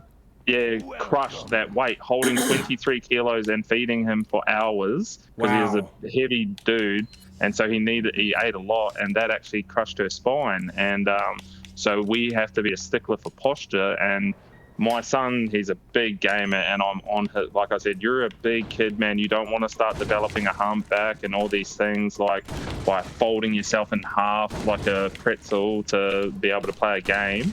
Yeah. And I'm like, so I tell him, do you want a gaming seat? What do you want? Just as long as you game in comfort and that you don't hurt yourself. And so in his bedroom, I actually got him to sit down and sit upright and make sure that we measured his distance to his TV and like the height of it so that it would be optimal gaming so that he'd sit upright. And when I mounted it to the wall for him, because I didn't want him like hunching over and hurting himself. So yeah, very, very strict on that stuff in this house, especially because I'm a tall person myself, and I don't want to hurt myself, so I'm just like, yeah, you got to do this, mate. Such a nice good dad. work on this, by the way. I try to be. I love Seth's dad stories. It's so wholesome. Yeah, no, it's almost cute. That's something I really enjoy about hearing an older person's perspective. Like, how old are you, Seth? Like, you sound like you're in your. I'm not gonna make any assumptions, but you sound like a little longer in the tooth. I'm 32. 32. Wow. Okay. Well. Wow. Okay. Well, I need to do more. Have more accomplishments in my life. Well, all you gotta do is just platinum Hollow Knight on all platforms, and then you're like relatively closer. My claim to fame. No, it just sounds like you've had a lot of experiences. That's cool. I dig it. No, it's because I was a dumbass, and fuck. Look, I'm gonna kind of shit on my own peoples at the moment, but yeah, whatever. Māoris in general, so Māoris are indigenous to New Zealand, we seem to have children at a very early age. My brother had his first kid at 16. I had my first kid at 19. Yeah, no. I'm looking at your I guess timeline in life, like from an American perspective. I'm not sure what the economy and what inflation is like in Australia, but the life that you're living right now is unfathomable to me. In my 30s. Yeah, I'm learning that, and that's what's wild because I'm like 19 years old. You've got a kid, and then I'm still trying to play video games and be in a big band and trying to when I was 19. When I was 19, I didn't do any of that shit. I was so stupid when I was 19. I would not have been able to do what you did. Wow. Yeah, I don't think I could have either. I have a similar cultural background, and that's What's going on, Gamabot? Gomabot? How do you pronounce your name? Gamabot? Says that what's up, Alonzo? my buddy went to school when he was having his second kid. That's Alonzo, yeah. Alonzo. Okay, I'll try my best to remember that. Bro, that's how he does it. You answered your own questions because he edits videos for a living. Yeah. I can't even edit a clip on a fucking phone. Well, the point is you found a way to optimize, and you got good at capitalism. Good for you. He min-maxed life skills. Basically. Yeah, exactly. I need to get in on that action. No, I was just a real arrogant cunt about my job. So, I guarantee that shit's gonna be censored on. I'm so sorry. No, you're not. I'm an arrogant prick. And especially when it comes to my skills in my job, and I was able to sell myself really, really well growing up, and confidence. And so I've always had a relatively high-paying job. So that's how you sustain 2 kids from 23 years of age. And, just good income. Good income at an early age. It builds up over time, right? Frowny, Well, you and the also have fact that to there's understand that cunt is not as bad of a word Oh, down oh, under no, as it is up 100%. here. Like the thing, like real talk. Like I'm pretty thick-skinned. It takes a lot to I'm get me just offended. kidding. But like, I just also I've become a lot more privy towards trying to be sensitive to other people's discomforts and yeah, I'm learning that. yeah, and it's skill 100%. It's a skill you have to practice. Boredom kills me. Like Because it's, I have. no, go ahead. Go ahead. Sorry, man. No, I was just gonna say, no, 'cause- I'm not offended. It's just that I was rewatching our Twitch stream earlier in the week, and I accidentally name dropped a couple of people's people's names, and I didn't realize that Twitch stream will. I guess go through your conversations when you're talking online, and it'll just straight up just take it out. It'll just clip it out or censor it out. Whoa, wait, what? What did you do that got I'm clipped out? fucked. Okay, Ego Raptor, his actual name. I said it on Twitch stream, and then while I was rewatching. What? Yeah, while I was rewatching it, that part of his name just got straight up removed from the Twitch stream on the replay. Yeah, so I was like, oh, maybe I shouldn't have done that. The only thing I can think of is because your mic will pick up, like, if you said it while I was saying something else, it's possible that it might have just gotten Canceled phased it. out in the audio. Okay, Yeah. that's fair. I mean, I don't but know I how. mean, dude, I wouldn't doubt it. I'm not like challenging you at all. I'm just because I wouldn't put it fucking past Twitch to do that. But like, yeah, just it does make me a little bit more guarded when I am having conversations on Twitch, though. Like I have to remember, I feel you. This is not just podcast with friends. Is we're still being watched. We're being watched. Yeah. We get the. It's funny because in my job, because I deal with clients that in part with a lot of money. So when I'm out in the workplace, I'm fuck shit. Every swear word under the sun, but then when I am in front of clients, I have to adopt my white man my persona, and I have to be really, yeah. That's I full bring out my persona, and I have to be very presentable, and so I get that. I have a professional persona too. Like whenever during my college time, or when I was working. I had a professional persona, which is super strict, by the book, kind of stick up his ass kind of a guy. So I get that. Like your personal trainer persona. Yeah, a little bit, yeah. By the way, I did not like doing personal training. That was not a fun experience. But I'd imagine it's a lot like therapy, where you hit a point with clients and you're like, okay, you need to help yourself.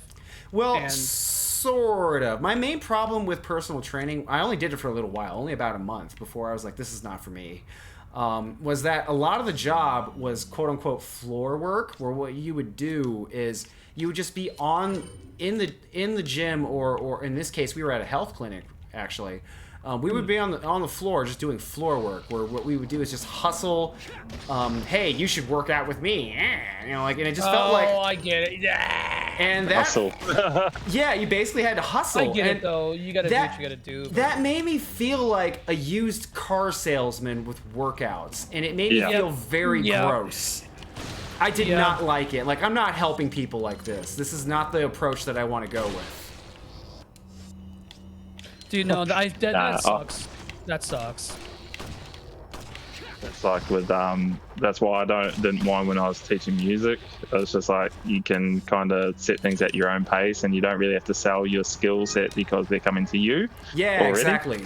That's what I like. I want people coming to me instead of this this weird shit where I have to go like chase people down and be like, yeah, you should work out with me. I don't like that. I don't like that. I've always been on the floor.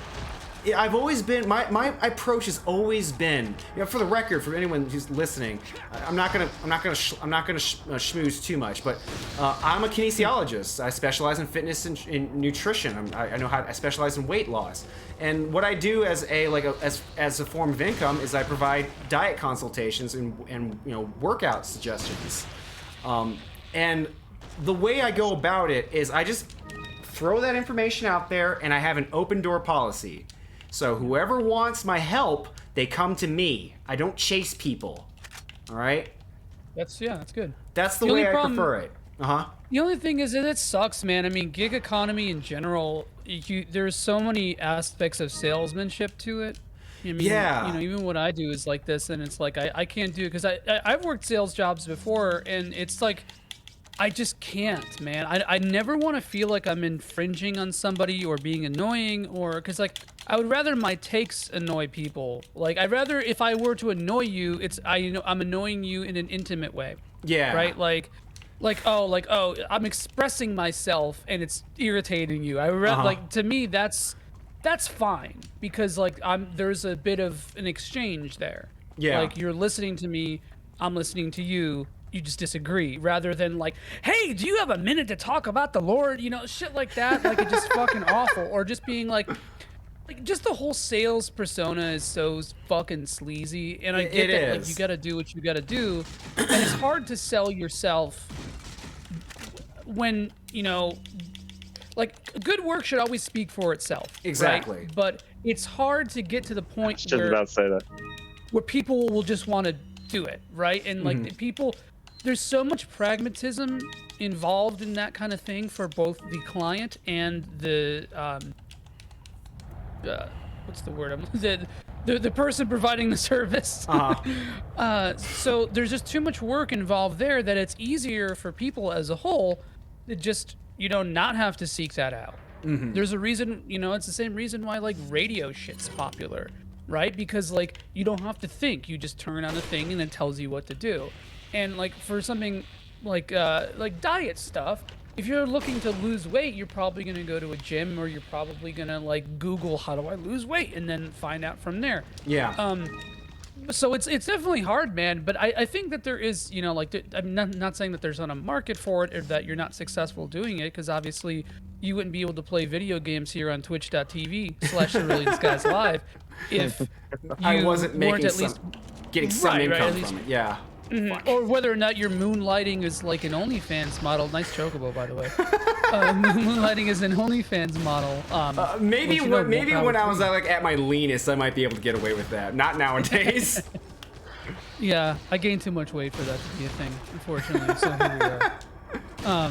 But yeah, no, I how does that relate to Resident Evil? I don't know. Leon's hot. Leon's hot. Yeah, Leon's trim, bro. Leon's he obviously followed a strict program and diet regime. He does like 50 jumping through lasers a day. He's got it on lockdown. Everybody in Resident Evil is like super fit. Is Leon a gamer? Hold on, is Leon a gamer? No. I don't think that's. Oh, sweet! He's I got a blue. focusing on Ada to worry about fucking gaming, mate. He's got a woman in red to chase. True. Yeah. He's got a Q-sack over Ada. That's very true. Huh. I mean, blue balls. I'm a fan of Ada. I like Ada. She's not quite on the level of Jill Valentine, but I like me some Ada. Who really is? Oh yeah, I heard your little confession to Jill last stream. Oh yeah, I'm not. It's not a confession. I stand by that proudly. I like Jill. I think she is a beautiful. I still carry it with me today. Yeah, no. She's the reason why I gave Resident Evil a shot in the first place. Let's see here. Speaking of fit and gamer, how weird was The Rock today on E3? I didn't watch E3 today. Can you guys? I haven't watched E3. Yeah. Can you fill me in? I don't pay attention to that stuff. Yeah, I don't either. Yeah, nowadays my approach to gaming news is I just go on Twitter. I just read about it afterward. I asked my son. Yeah. I just go, oi dude, what's a cool game that's out? I'll be in the shops and then I'll call them up and say, what's a game that you like, and you let me know, and then I'll buy it. I don't. And then Twitter, and then I was like, there's a couple of people like Joey that will say, oh yeah, I like this game, so I'll give it a crack. I don't really think for myself anymore. Mm-hmm. Oh, that's the last game. Sorry, go ahead. Sorry, Joe, you carry on. No, I was just gonna say that like if you trust somebody, it's not like you're giving up control. You still have to play it yourself, right? It's just like, oh, like Yeah. it shortcuts that a little bit for you, I guess. Well, it's like I started listening to like you know, I listen to podcasts like I don't know how you guys feel about like Colin Moriarty and ACG and things like that, and I like their opinions and shit like that. So I'd listen to them, and then they'd say games. I'm like, oh yeah, I'll give that a crack, and then I found them pretty shit. So then I just started looking to Twitter, and some people would post up and say, oh yeah, this game's good, and then my son now, because he's got fucking fantastic taste, and I actually trust his opinion, so I just, what's a good game, dude? And he'll go, oh yeah, grab that, and so that's what I started doing. Hey, Yaika, what's going on? Yo, Hiko. No, that definitely does save some of the you know, I guess the cognitive process of having to form an opinion. Just listen to someone who knows what they're talking about. Goma says that the E3 was like every dude started saying every role he's ever played, talked about his energy drinks, being in his Iron Temple, then talked about Black Adam. Wait, isn't that Dwayne Johnson? Yeah, Dwayne Johnson's the Black Adam, right? Mm-hmm. This man bringing out this. I haven't played the Surge 2. I heard it's better though. Dante, is that your Souls-like stack? No, it's Dante's current gaming collection. It's all the Dark Souls 1, 2, 3, Sekiro, Bloodborne, the Surge, and the Surge 2. Okay, let's see if I can pull this off. That's why I trust my son's opinion. Okay, so let's see if I can pull this off. This is kind of a tricky throw.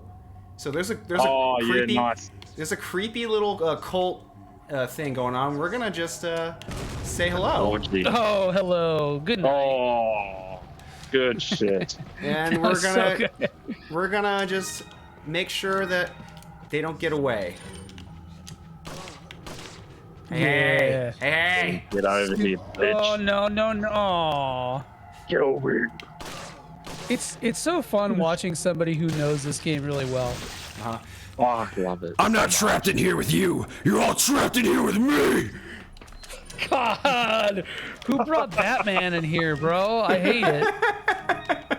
That's actually Watchmen, Rorschach. Oh, that's right. Yeah, it's Rorschach. Yeah. Oh, I didn't. Two of them got away. Oh well. I'll still. I got the Los Eliminados pendant. That's what I wanted. Joey doesn't know comics. Yeah. Just like he doesn't know JRPGs. That's true, Goma. I've never read a comic, nor have I played a JRPG. People have their doubts about me. So funny. Are you even a real gamer?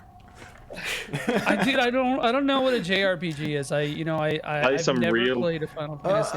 JRPGs can basically be summed up as Dude, I'm trolling you. No, don't actually answer the question. I'm just joking. Gamer. Yeah. No, I take everything seriously. You can't joke with me or be sarcastic. I will fall for it. I'm sorry. You know what? You weren't there when we were talking about my Twitter beef arc, so I understand. What's the Twitter beef arc? To give you perspective, while we were talking, I saw somebody on the Super RPG Friends Discord post this thing that's like, what is your gamer score or whatever, and it's like 100 franchises, and like, you know, you're supposed to make a check mark if you played them. Oh, okay. I know. I think I have an idea of what that is. Me, baby. I played all of them. Mm-hmm. I played games. And, like, I'm not even like y'all joke about me scrimblowing, but like I don't play stuff just to play it. Like okay, so okay, before we continue this tangent, what is scrimblowing? I'm not super familiar with that adage. No. That's a Cerulean Sky Zone adjacent word. So what that is that like scrimblowing is like you can infer it to mean like no lifing or like like you're kind of scrimblowing this game right now. Like you're kind of just blasting through it. Yes. And smoking it, you know? Okay. Or like, a perfect example was your Sekiro playthrough. That was a scrimblow. Okay, well, I take that as a compliment. Yeah. So it's like, it's supposed to be like a little pejorative, like, whoa, bro, relax, chill out, kind of, but I think that's the closest approximation. I think that's still accurate in my case, because, it totally is. So yeah, that's what's now that the Okay. internet has the definition. Now that we have a definition, go on. Yeah. What was I saying? Oh yeah, y'all roast me for scrim blowing shit, and yeah, the Cerulean Skies vernacular, Violet. But y'all roast me for scrim blowing shit, but I swear I don't fucking do it just to do it. Like I don't play like Lunar Fantasy. Astral Year number 74 Recoded Saga Extreme Unslept just because, like, I don't know, it's there. Like, I like playing the games, man. And it's like I like if I get into a series that I enjoy, I like going through all of it because you see a very logical historical progression of stuff. Yeah. So wait, what do you want me to say? Scrimblow? What do you want me to say? I don't know what Solstice is trying to. Yeah, what do you want? I'll say it. What are you trying to coax out of Joey? I don't know. B-word. You can't race bait me. That's my job with Frank. Logical just progression, just like Halos. Wait, what was this? Gomo, what was the Halo thing? Because you mentioned that earlier. Halo was good. Because Eggman thinks Halo was good. That's in his actual fucking name. Oh, okay. I didn't see that. What's the reason you play any classic game? Because I like playing classic games, man. Just to be able to claim, I played it. Soul. Oh, I see. Okay. Yeah. No, that's definitely not what okay, I'm not saying I'm completely inoculated to that though, because you know, stuff like me wanting to play Lunar Dragon Song or something awful just to say I did it just for the bit. But I wouldn't say that's not for clout, that's for the bit, bro. Like I'm nothing if not consistent to the bit. Turbo gamer shit. Fucking Devil May Cry 5. I need to do turbo mode. You've just reminded me. Holy crap. I played that when that came out, Devil May Cry 5. I played that hardcore for like 4 days straight, and I think I got about 2/3 of the way of Hell in Hell, and I was doing the triple S ranks progressively. Oh, and God. Then I just dropped off, like I burnt out, and I have not played it since. And I'm just like, I literally have like 3-4 stages that I need to do the S ranks for, and I'm done. And I just like haven't gone back. I think you played enough.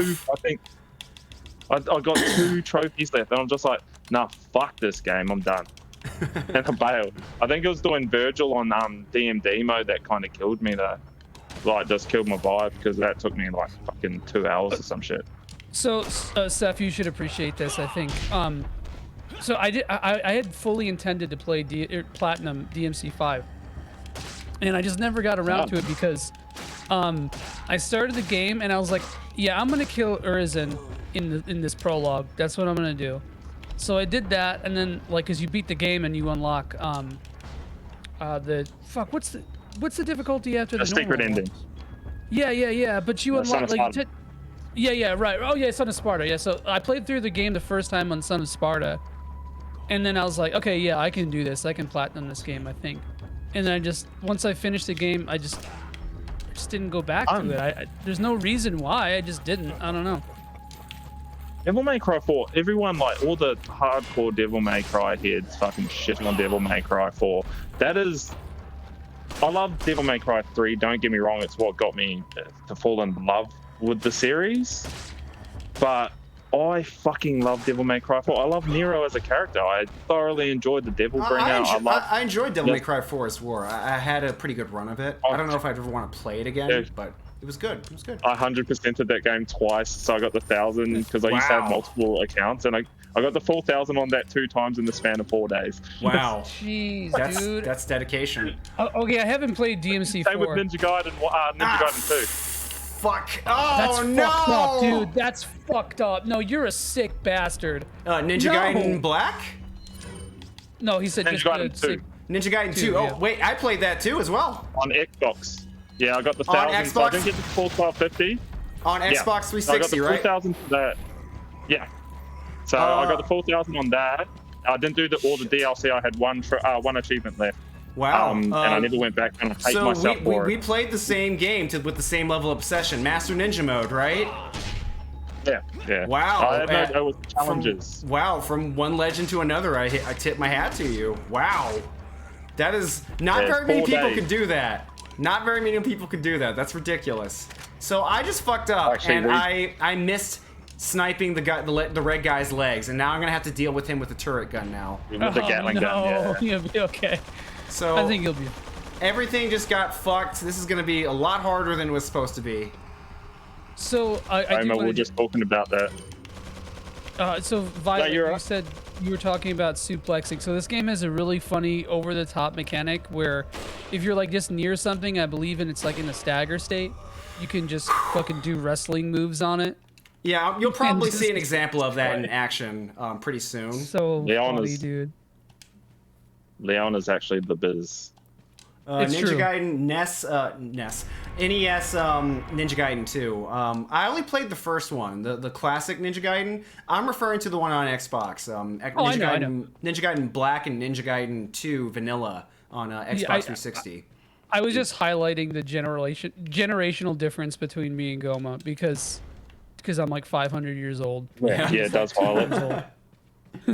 Boy, I actually want to ask, who wants to do Resident Evil 5 with me? Because I have not played that game in like 12 years, and I'm fucking keen. I don't think I ever actually finished it. I think I played it for a little while, and then I said, fuck this, I'm done. I would be down. It's just like the time difference would make it a little inconvenient. But I don't own Resident Evil 5. I'm sure I could get it for like $10 nowadays. Yeah. And if you whatever console platform you get it on, let me know and I'll get it, because I'm down. Because I beat that game, I got the 1,000, and then they brought out those fucking, I think it's survival, whatever the fuck it is, it's the multiplayer shit. Yeah. And I hate multiplayer achievements and trophies. I'm like, fuck this game, fuck Resident Evil, fuck everything, and then I stopped playing them. And yeah, I hate anything like DLC. That's what killed me about Ninja Gaiden 2 was DLC, and then that's when I really started to develop a deep hate for DLCs and multiplayer trophies. Yeah, it's pretty gross. Here, I want you guys to see. Okay, so in the past, Resident Evil 1, I was stuck on a billiard ball puzzle. So what you had to do was there was a room with a billiard set, and you had to look at the billiard balls and match the color and the number with the candles that were in the room with it, okay? What you did was you go into the room and you would get a lighter and you would light the candles, and an insignia with like a shape would appear on it. So there's a lot of variables already being listed off, and this all applies to another room with a locked door with a keypad and symbols and colors that happen to convey the solution to the puzzle, which is attached to the billiard ball. I had to figure this out by myself. It took me about an hour to figure out, because I'm dumb. All right. Now the reason why I bring this up, because this is the solution to Resident Evil 4's puzzles. 1, 2, 3, 4. Yeah! Okay. That's Resident Evil 4. My favorite part was people thinking that Seth's accent was UK. That's happened multiple times. I know, and I'm just like, Yeah, that was real rough. I don't know whether they're American shit. No one. Yeah, you pissed somebody off, so they're like UK accent. Okay. Oh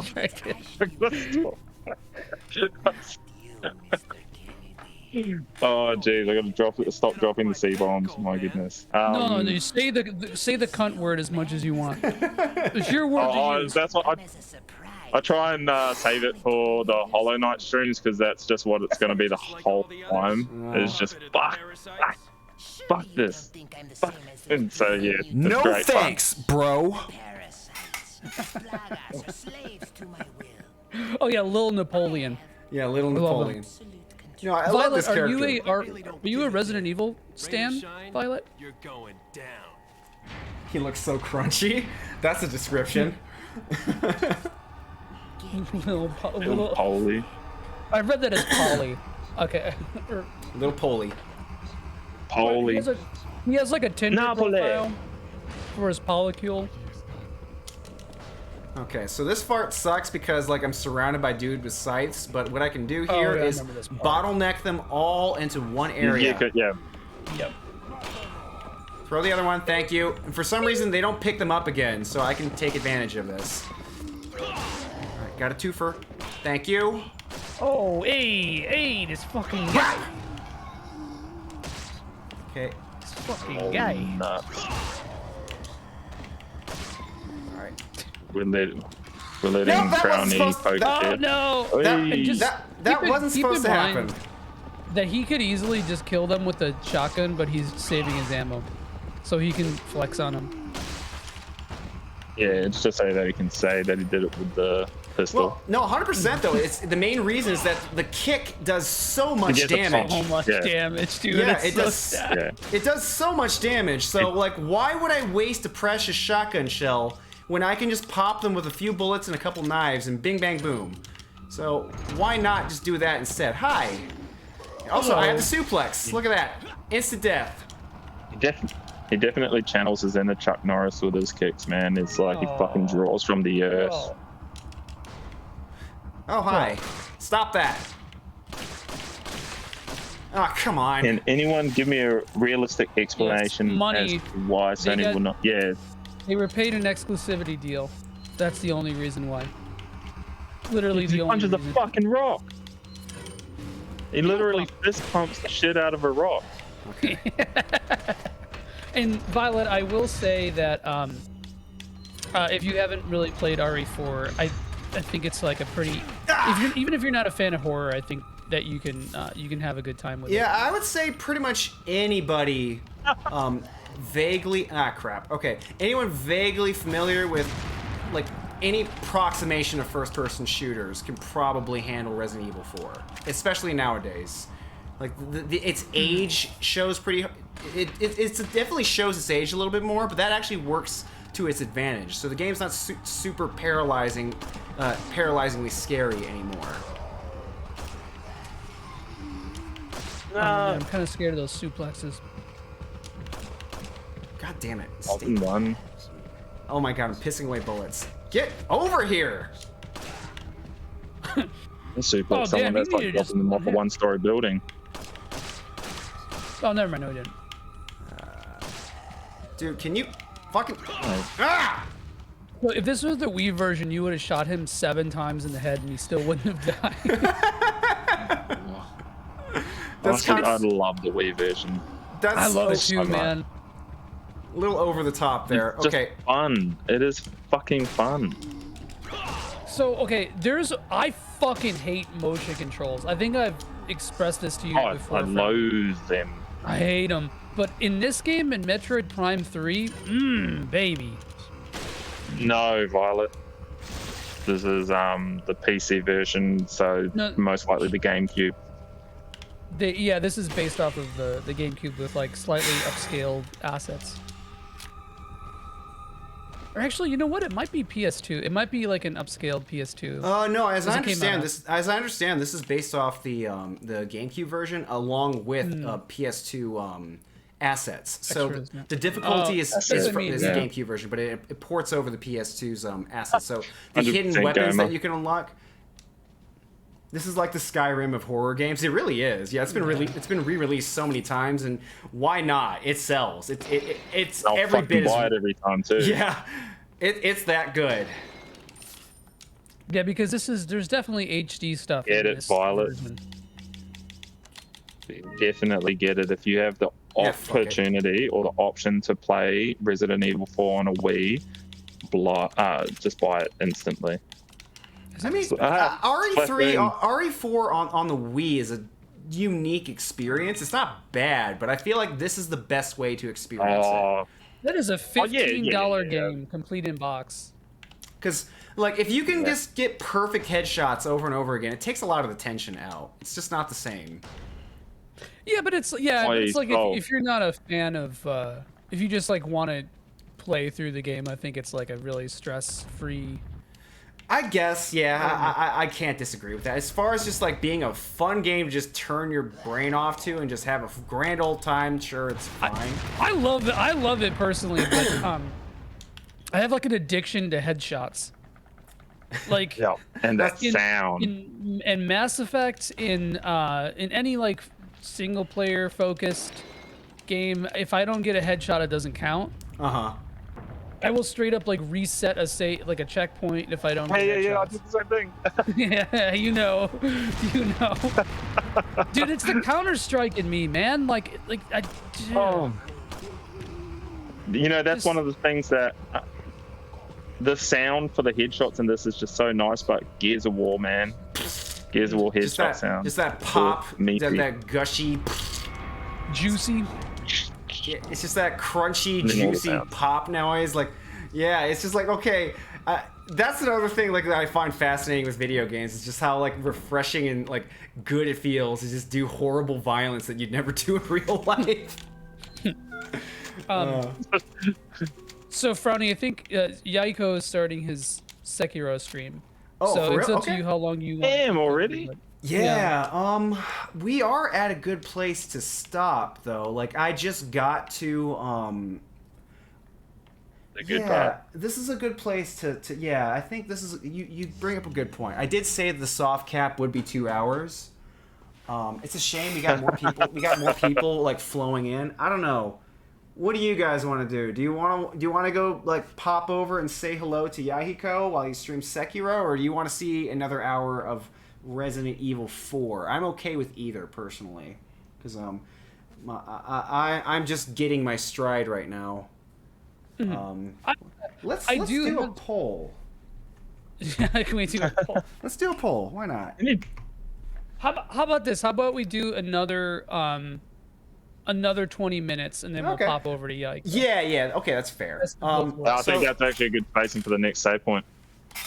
Yeah, that's a good point. Yeah, because the next section coming up is the maze and outside. Yeah. Wait, was it outside or inside? I'm trying to remember. Yeah, I think it is the maze. No, yeah, so you go to the maze. Yeah. Oh, this one's rough. Go around. This one's down. rough. This is the part I hate this part. This is the part of the game I'm like. On the maze. Like and I have Nixie waifu. Yeah, that's right. She's coming up, isn't she? Yeah. I mean, Ada is like you know, I like her, but I miss the fact that Jill Valentine has not been the primary protagonist for a Resident Evil game since Resident Evil 5, and that's like, you know, she wasn't even the protagonist. She just made an appearance. And by the way, they made her blonde. By the way, that's not Jill. That's not Jill. Jill has brunette hair. All right. Oh. I don't know what this blonde shit is, but that was a bad call, Capcom. Don't ever do that again.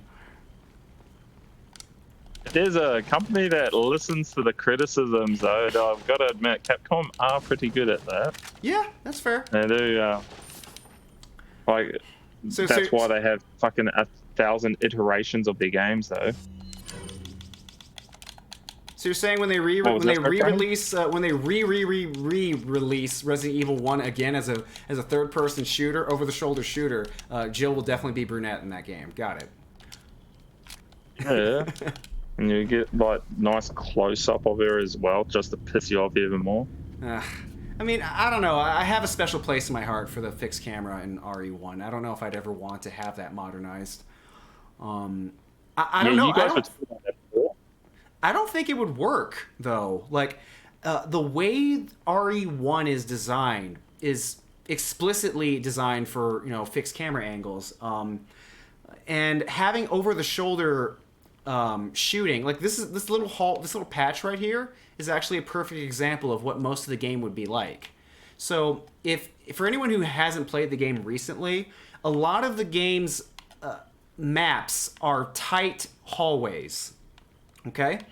And the reason why that is stressful is because usually there's going to be like a zombie going, you know, coming to get you. Remove, yeah.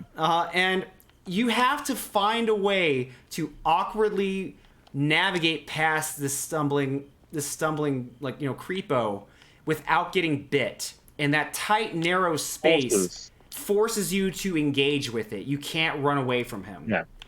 So in the context of a over-the-shoulder shooter, I can just shoot him in the head. It's not the same effect. So I don't think RE1 would translate very well as an over-the-shoulder shooter. I reckon they could make it work, but I was actually going to say, because you were talking about how much you love the first, like one and two, like the original fixed camera styles and stuff like that. Yeah. I don't have the patience for limited controls anymore. Hey, I really don't. Like, as much as we're talking about how much nostalgia can carry you. Mm-hmm. But I just don't have the patience for purposeful difficult, like intended difficulty that just doesn't hold up very well in this day and age for me. Like, how old school retro games, they were fucking stupidly difficult just to make get more time out of you and stuff like that. Yeah, and I know that it was a design choice. That ends up being disrespectful to the player's time, especially with the way we know how game design works now. It's just needlessly redundant. You don't need to do that anymore. But the thing is, what I was, when you guys were discussing that earlier about like Resident Evil 1 and 2 and the way like that they're all hard and stuff like that, the reality is, man, you can still beat those games really fast, and like there's replay value in how short they are and how quick you can do the runs. Whereas 4, it's at least 3 times as long on your average playthrough as 1 and 2. Yeah. And so I think that plays a lot into it. And the on the other side of that is that length doesn't feel forced. But that's also the same case for 1 and 2. Like, the length of those games seems just right. Once you figured out the puzzle, because the game itself is a puzzle, once you figure it out, you can blast through it and stuff like that. But you got to earn the right to beat it that fast. And same with this game. But Resident Evil 4 is still a long game despite you knowing the puzzle. Yeah, that's just overall content of like versus substance of what to actually do. Because, like, for example, you could say fuck shit, ow, ow, ow, ow. You could say that shooting zombies and whatnot is just time wasting towards the goal of get the 2 puzzle pieces and stick them in the door. Bing, bang, boom. All right? If I really wanted to, I could just run past everything and just skip it, right? But I'd be skipping content. It wouldn't be quite the same thing. No, and that's like, you were talking about puzzles, like how the puzzles, like you literally needed a fucking notebook back in the day to figure out the puzzles in classic Resident Evil games. Like, or just classic games in general, like. Yeah. And then when you see like fucking people like laughing about Elden Ring, they recommend you have a notebook, and I'm like, fuck yeah, I actually I enjoyed the idea of that. Of course, I'm not gonna fucking do it. I'm not exactly against that, to be honest. Like, I don't find that very off-putting. But that's also because I'm older and I grew up with those kind of games as well. Yeah, and that's what's just like that. Man, that's a thing of the youth. I'm fucking making myself sound older than I am, but just it's a thing of the youth to see something like that. Being impatient and not wanting to do like little things like that. Yeah, and I'm just like, fuck yeah, I'm keen on that. Like I said, I'll still fucking do it all on my phone, but I'm not gonna have a notepad and pen like I said, it's not the 90s anymore. But I still love that idea of it has a vibe to it that I can go along with. Yeah. And the puzzles in Resident Evil 4, no, they're not fucking trying to figure out high school maths equations or anything like that. They're not crazy difficult, but they do enough to distract you from break up the flow of the game, which I think is their intention. Whereas it provides good pacing. Whereas the original Resident Evils, it fucking, like, you could spend hours. It's like fucking fighting Millennia just to figure out a puzzle. We're talking about Elden Ring. Is that what I stepped back into? Oh no, I'm just saying that the touching on a topic that you guys were talking about earlier with the lengths of the games and like the difficulty and puzzles and stuff. I was just saying, the puzzles in Resident Evil 4, yeah, they're easier, but they're more to break up the pace and be real, like, brain, like, stumpers. Right. Whereas Resident Evil 1 and 2 and the classic ones, you could be stuck on them like you're trying to fight a boss fight. Like, you needed a notebook and pen, and that forced long, like, gameplay, that extended gameplay, because once you figured out the puzzle, your recurrent playthroughs were so much shorter. Like, they broke down into like 1-2 hours. Like, you're getting rewarded because that was the intention. Because once you figure out the puzzle of the game itself, you're done. And then it's more about, you're just combating yourself. Whereas Resident Evil 4 has a natural longevity to it. So, it's roughly a 6 to 8 hour game, but it never feels overstayed. Right. Because of the way, like, the puzzles don't feel like they're unnecessary long or anything like that. There's intention behind everything, and that's what I was just touching on. Yeah, I think that brings up. This is maybe straying a little bit from the point, but I think the idea of like, puzzles and navigation isn't difficulty because you can look it up is kind of moot, because it is part of the game experience. And I mean, granted, you can look up a strategy for how to, or like you can look up a solution to a puzzle, but you can also look up a solution to a boss fight. And like, I don't think modern technology necessarily eclipses that or negates that aspect of difficulty, but it changes the context, because I think a lot of times in old games they try to throw obscure progression things, so you sit in the world and figure it out more, because games needed to have some artificial number or arbitrary number attached to them for people to be like, oh, that's a good buy. I'm gonna spend $60 on an NES game that's 60 hours long or whatever.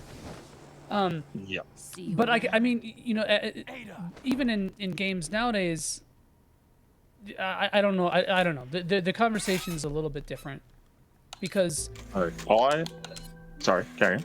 No, I think that's. I tried to tie this into something like Resident Evil 2, which was very much more streamlined. Like, the puzzles are very. I mean, granted, the puzzles in RE2 vanilla were a little bit easier than 1, but they. Oh yeah, but it was also a longer game. It was a way longer game, yeah. But like in the remake, they're very, very simple. Like, they definitely took a lot of the I guess sort of involved aspect of solving puzzles, because brain matter, right, because you start to get in this thing with Resident Evil 1 where you're wondering if everything that you see is a solution to something else, right? And I think the only other time that we've seen that level of like puzzling stuff is in, honestly, the RE7 demo. Like, did you guys play that demo when it first came out? I don't think so. No, I don't do demos. There's no combat in it. It's actually different than the main game. But in that demo, you had to like find VHS tapes and then like glean data from them to figure out where to go. And the sad part is that like the game itself is like very much not like that, apart from the part in the game itself that is based off the demo. And the rest of the game is kind of like, it's very different in tone and it's a little inconsistent. But yes, I don't know. Holy shit. I kind of wish that 100% agree. I don't think I've ever really seen Resident Evil. I would really like to see Resident Evil do more of that RE1 style puzzle in the remake of this game. What Excuse me. You're a good Vince. Guys, there's a section coming up that I need a grenade for, otherwise it becomes extremely hard, and I don't have a grenade. I'm worried. Oh god, please god. You have like 7. I have incendiary grenades. I don't have a grenade. True. Yeah. True. So there's a section coming up where there's a trap that falls on you. You're trapped in a trapped in a cage with a Garado, claw man. And this setup sucks. This trap is really, really bad. There's like, in my opinion, it's one of the few traps in the game that's really unfair. Yeah, I think that's a common criticism. Yeah, this is definitely asshole game design right here, because this is way too much shit all at once. And the solution for this is to throw a grenade at the lock, and it kills like everyone in the room, and it heavily damages the grotto. So and you can get out of the cage. You can get out of the cage really fast, but I don't have a grenade, so I'm really scared right now. I don't know how I'm gonna do. Like this is about to get a lot harder than it's supposed to be. Bro, you'll be fine. Well, yeah, I was gonna say, and should probably call it soon, and yeah, I guess push over to Ecol. What I'll do is I'm going to just pillage this room real quick, and then I'll stress out about this cage on the next stream. And that's a perfect way to start a stream. That'll be future Frowny's problem. Damn, it's the I'll buy gas in the morning fallacy. Yeah, I'll just wake up earlier in the day and I will have to worry about it later. And then you wake up and you're like, you have that like shit, like sense of obligation you got to take care of. I'm like, go ahead. I've never fucking heard that before, but that is you just know exactly what. That's perfect. Dude, the best part is that I can't even legally drive because I'm blind. So even I know that level of procrastination. That's just I feel it in my soul. Guys, I'm super scared. Right. I don't know what I'm gonna do against this guy, because you'll be fine. This room sucks. This room sucks. Like the only strategy I can think of is get hit on purpose. I think the incendiary grenades do damage to the lock. I don't remember. Grenades be fine. You'll be okay. All right, I will save, and then we will try this next time. I'll think of a date to continue on the Cerulean Skies stream. Cerulean Skies hub and collective network where for gamers. I will not be here all of next week. I'm actually going on a week-long trip on. Good for you. Saturday morning. Good for you. So going to Arizona. Well, I hope you have a pleasant trip. Because I will. Getting out of the house is just really important nowadays. Even if it's just for something simple, it's good for your sanity. But yeah, we had a good run. Yeah, two-ish hours. That was about the original intended time for the stream. So yeah, let's beat this game next stream. I think he might. No, God, no. I would say we still have easily 3 streams minimum at the rate we're going, and that depends. And that's assuming we do longer streams going forward. This is kind of a long game. I would say this is easily, even if you know what you're doing, it'll still take you about 10-15 hours to finish RE4. Stuff's like I can do it in 20 minutes. I can beat the whole game in 20 minutes, bro. All right. So how do we do the initiation of raiding Mr. Yahiko? Oh yeah, here I can actually do that. Thank you guys so much for hanging out and bullshitting with us and just being great people overall. It was a lot of fun. It was very cash money of you guys to show up and hang out with us. And Six threw us some bits, so that's cool. Also, sorry if we derailed the RE4 talk there, Frowny. It felt natural. It's fine. Well, the thing is like that's the thing with conversation. It's gonna go where it wants to go, and that's just the nature of Sonic. He just makes everything awful. I'm sorry. That's just what he does. Look, sometimes going fast isn't going well. That's all I'm saying. Okay, that's we'll close it there. Please do not say any more words. Let's raid. All right. Which is. Second. I don't know Yaiko's. Here, I'll I got it. Okay, you got it. All right. I'm on his channel. I'll probably be lurking while I get something to eat. I'm starving again. Yeah. Okay. All right. I had McDonald's for the first time in like 18 months. I'm so sorry. Yeah, it was not good. Also, the fact that you called it McDonald's and not Macca's is very Marcus, what the fuck is Marcus? Macca's. Macca's, whatever the bro.